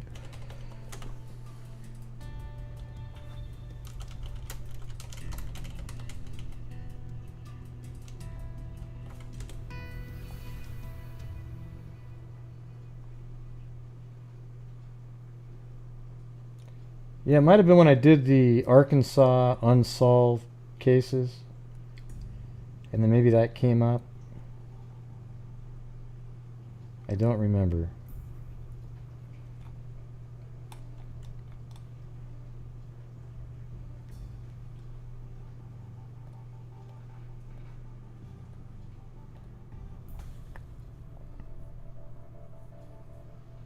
Yeah, there's 2 of them. Yeah, the newer, they're both really pretty bad, actually, but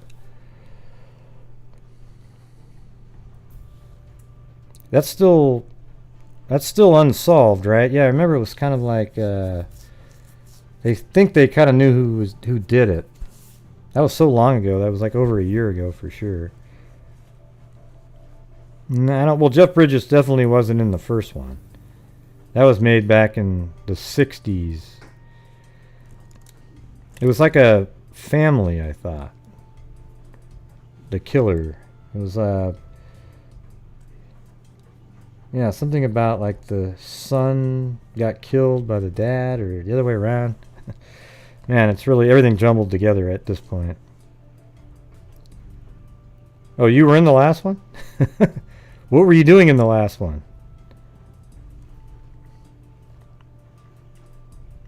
You'll have to tell us where that is. Okay, yeah, the doctor's son. Right, there you go.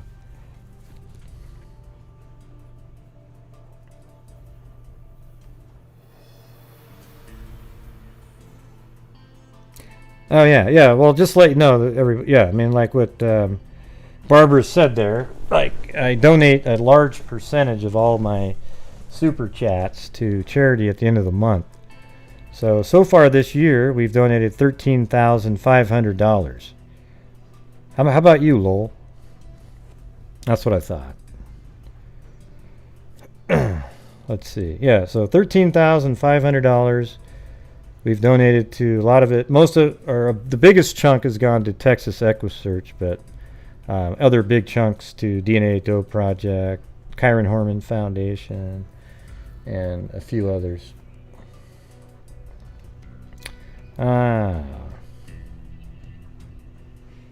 Yeah, how's your neck? How's your neck, Juju Positive? And how's your neck, Rebel Rose? We had a lot of neck surgeries going on.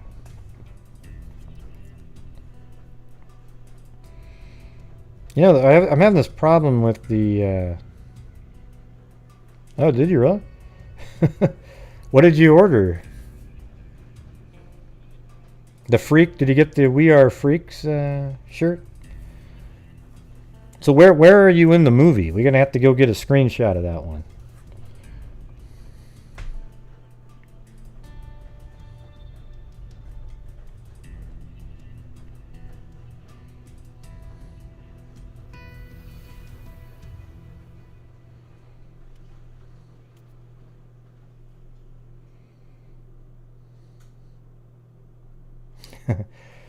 Well, hey Zozo, I hope at least we covered it most of it, right? Just not a couple of the little things right at the end. Yeah, it's a pretty wild story, but yes, we got derailed by a wacko.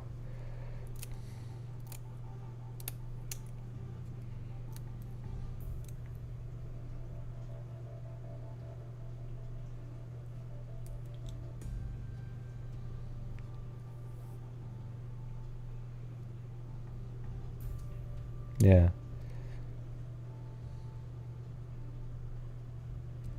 Really? I don't think I didn't see it. Let me check that out.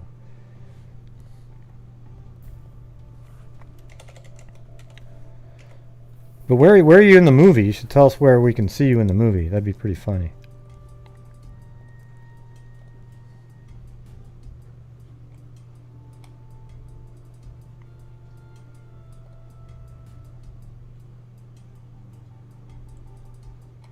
Wow. When did you order all that stuff? I don't see any that kind of ordering on my YouTube or on my Teespring account. Downtown scene. So you were like a extra running around?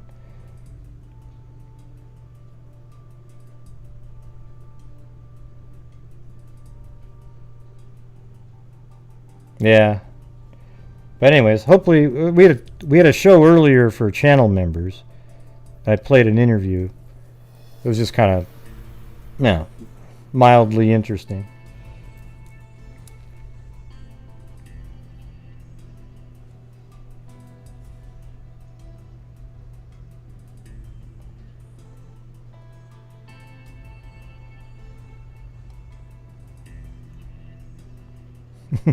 See, look at that guy. He keeps having to make a new account over and over again.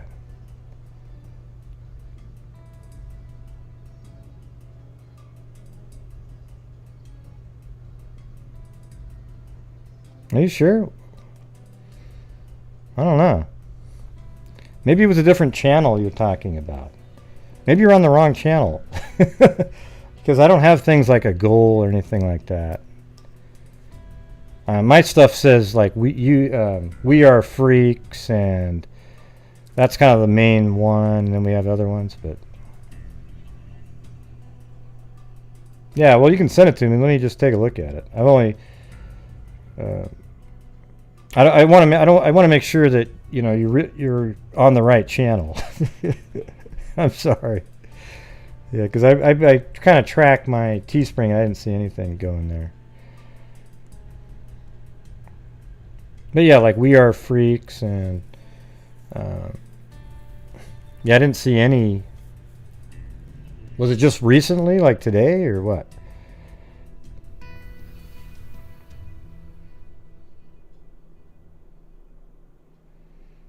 Yeah, well, it didn't last that long. 2 cents, because I just got rid of it.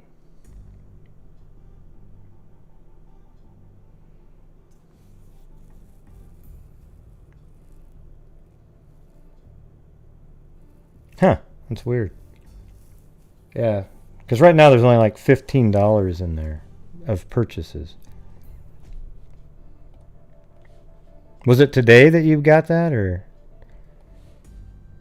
I know this is boring for everybody else. I'm just trying to figure it out.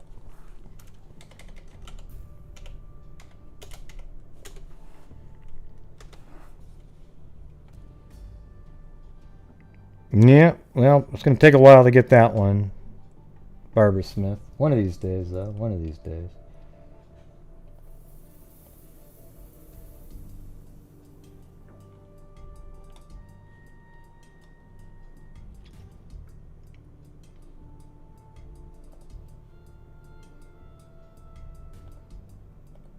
Yeah, it's like there's only like $15 worth yesterday, but I bought most of those because I was buying mugs for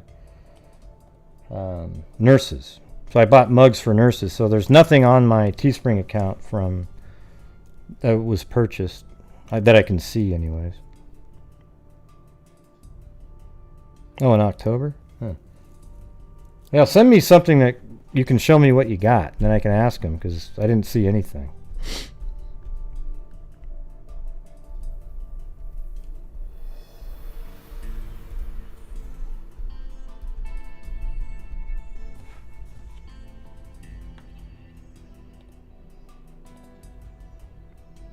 Come on, Wally, don't start that one up again. Jeez.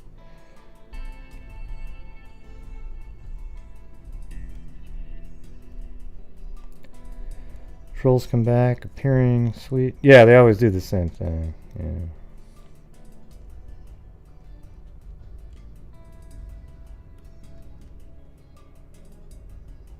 Okay, cool. Yeah, send me that receipt and I'll check it out.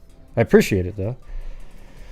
You know, but you know, it says like "We Are Freaks," and then there's mugs of like Lori and Chad on it, the Nefarious hoodies and shirts.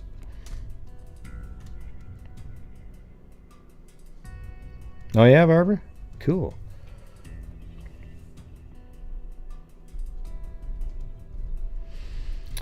All right. Well, I think that's going to be it for me. I'm sort of I don't like just staring at the screen. I mean, it's fun talking to you guys for a while, but I'm sort of I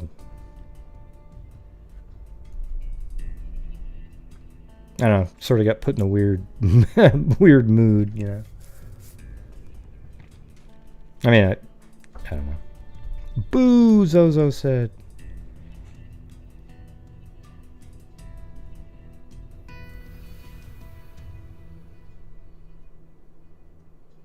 Huh, interesting.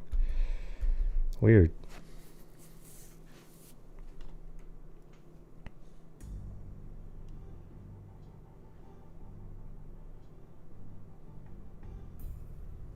Which one?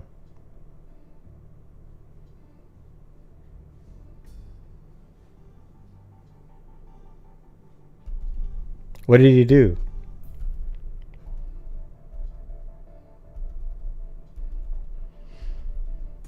Cool, 2 cents. Good night. Have a good one. Well, you mean that's the person who hid the Teespring orders?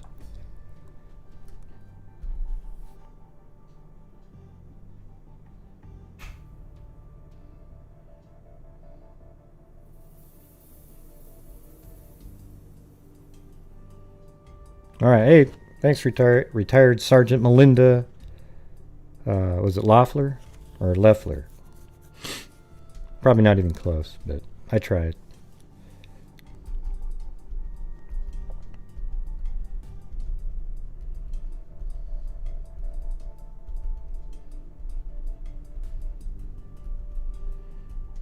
Yeah, it's to put their private personal information online.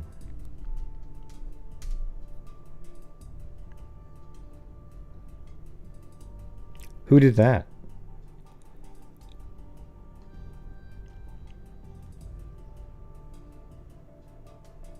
Oh, cool. Do you have? Maybe you have some cop stories, Melinda. Next time we do the live call-in show where people can tell their stories, you should have some doozies, I would imagine, right? If you are a retired sergeant, Melinda. Yeah. Or you could be putting that there to scare anybody away from, you know. It'd be hard to troll somebody that you knew was a retired sergeant, right?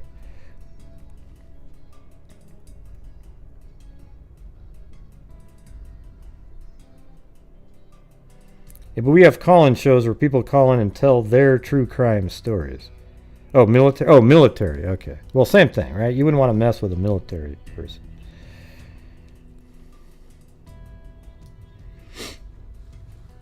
Well, she probably has some cool, interesting military stories too. Who knows, right? Sorry about that. I didn't see the part where you said that you're in the military or.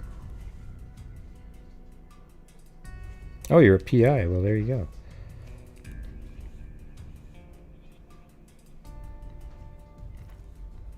What happened, Kubi? Did somebody put something out there?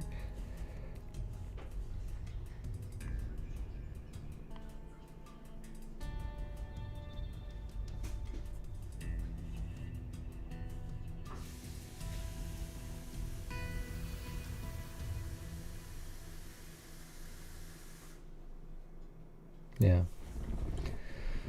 All right. I'm gonna do. Maybe I'll do the flyby though, just to add a little extra.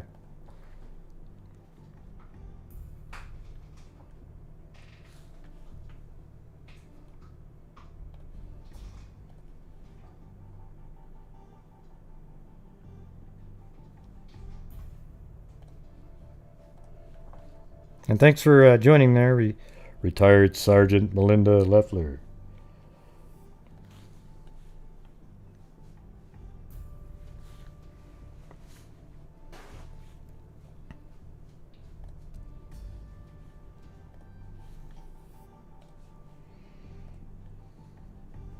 Yeah. Oh, and the idiot sent me an email.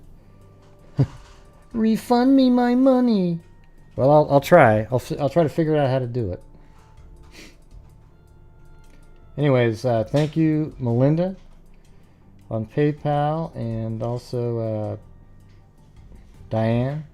Appreciate it. Can you believe that little baby? Yeah. Hey, thanks, J. Case. See if we can get that in. Switch over. Oh.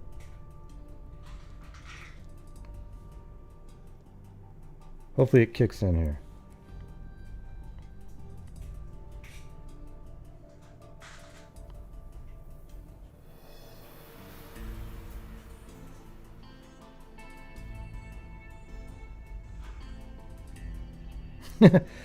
Yeah, well, we started at 8. Oh, shit, there it goes.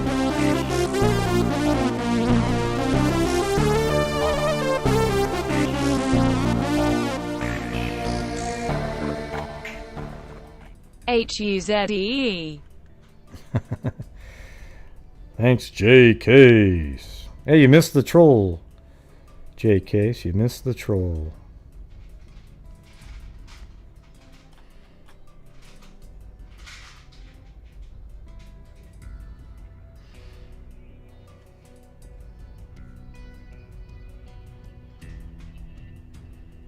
Yep, 3 men. Oh, use the code. Okay, cool. Yeah, let me know.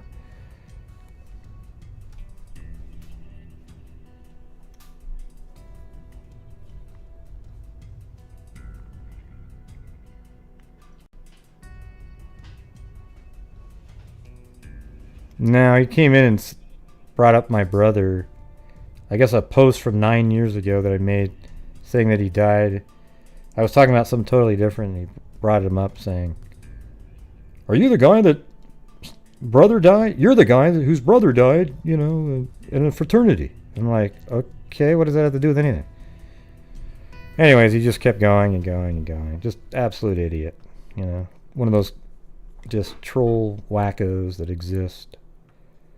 And he can't quit. He'll just keep going and going and going. Yeah, it was pretty messed up. But anyways,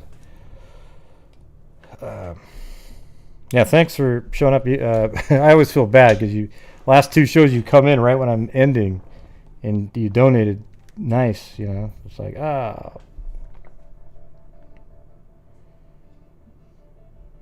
Yeah, he called my brother. I mean, I called him a name, but then he called my brother a name. It's like, how low can you get, man? Well, thanks, Wally Gator. Well, none of his comments will show up because he was removed, so they'll all disappear. But it's pretty messed up. The case we talked about was pretty interesting, though. Until it got derailed at the end. Here's 5x what Leo has. Tears of joy, tears of joy.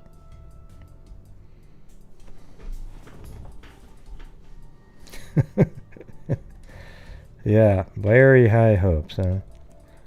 Probably be some kind of in sales somehow. You know. I'm sure that'll be great.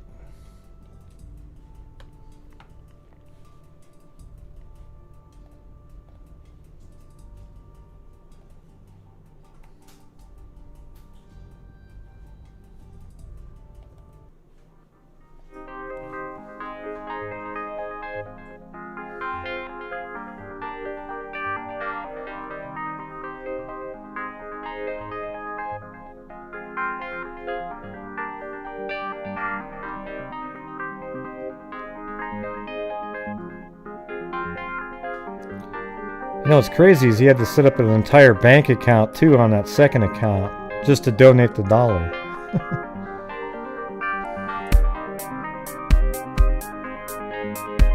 Can I go right through that? No! Wow, I did it.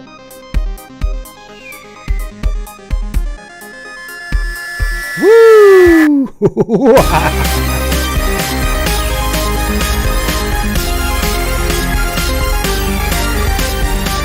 Yeah, that was great! Who's that low idiot?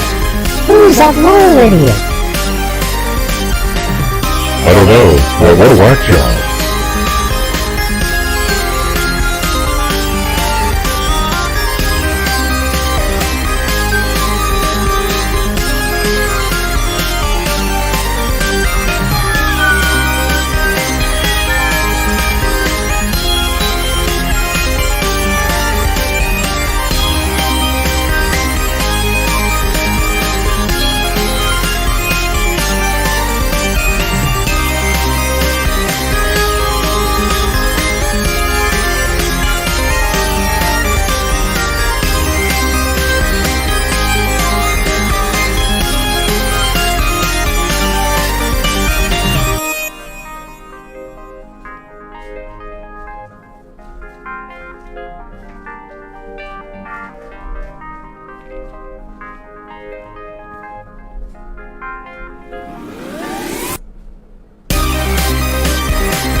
Oh, went through the earth there. Look at that.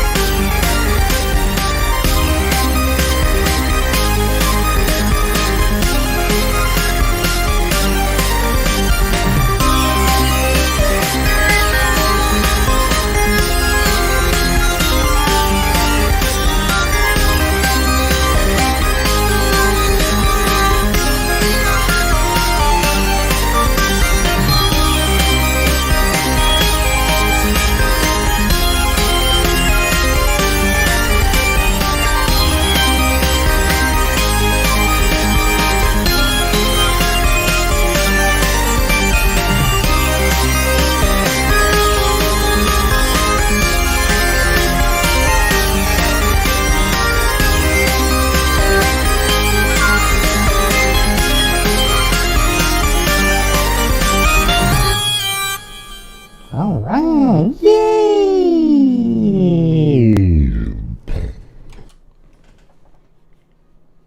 Yeah. All right. Also, let me get back over to here. I forgot to thank you to Cairo, Lee D, Barbara Smith, Emily Flotilla, and then Stacy with a triple cat eye donation. JP, Lori Staggs, Linda Howell, Emily Flotilla, Wally Gator, Zozo, 2 cents. From, Too Short. Remember that? The rapper. Lee D, Lil Andy, Barbara Smith again, Sarah M, Jennifer Rochelle, Rebecca N, Lil Andy, Patricia M, Kubi, Angie Pangie, Lee D, and then somebody who shall go nameless, Nan Sullivan, Lunatic became a channel member, Dadio Caspian Horses Rock, Barbara Smith, Sarah M, retired Sergeant Melinda Loeffler. I never got the... Which one was it, everybody? That was... she became a member. And then Jay Case, Cat Eye donation, and Wally Gator right there at the end. And then also Sergeant Melinda did a PayPal as well. As well as... let's see... As well as Diane. Diane, yeah. All right. So thank you guys very much. All right. Yeah. And also, everybody, I really appreciate your support, watching the channel, making our way towards the end of the month here. I'll try to... We've already donated $500 to... the Men in Blue, for their... I can't remember the actual name of the charity, but we donated $500 already. So try to do at least another $1,500 or more at the end of the month. All right. So thank you guys for being so generous. The Generous Freaks. Right there. And none of these. All right. Well, thank you guys very much. And make sure that you're wearing your masks. You're maintaining your social distancing and washing your hands. That stuff works. All right, everybody. Well, thank you very much. And as I always say, everybody, until next time, be safe out there. Yeah, I've been doing this true crime thing for quite a while now. And during this whole time, I have not seen one person that is a crime dissector. I'm a certified human lie detector. Gonna get ya, wanna sketch ya, if you try and play me like an old projector. Crime sector is my nectar. Professor Greg is gonna give another lecture. Wow, that's pretty good. And I'm always gonna be a pup protector. Fool deflector, interceptor. And I'm meaner than a spectre with a vector on his pector with a respector. Wow, not too bad, John boy. I have no agenda, I'm no pretender. And I'll give it to you straight without the blender. And in the end, I'm gonna send ya on a mission to reveal the Hey. Yeah, so I'll just get right back to work. All right, everybody? Talk to you later. Alright, yay! That was an interesting show until the whack job showed up, huh? Wasn't that crazy? Yeah, that was a bit of a shame. But you know what? The Freak family came forward on that one. They really supported Gray there. Yeah, that was pretty cool, wasn't it? That was pretty cool. Alright, well, I tell you what, John boy, let's see if we can get out of here tonight with just a normal good night, okay? Good night, John boy! Wow. I was just going to say goodnight, but that was just so loud and shrill. Loud and shrill? What do you mean? I was just saying goodnight, John boy, with some enthusiasm. Okay. Good night, Mary Lou. Good night, John boy. Gee, you're so mean. Hey, you know what? You sounded like that guy that was on here earlier. You know, I really did, didn't I? Okay, good night, John boy. Yeah, you too, Mary Lou. Hey, all right. Wow. Those two are the best, huh?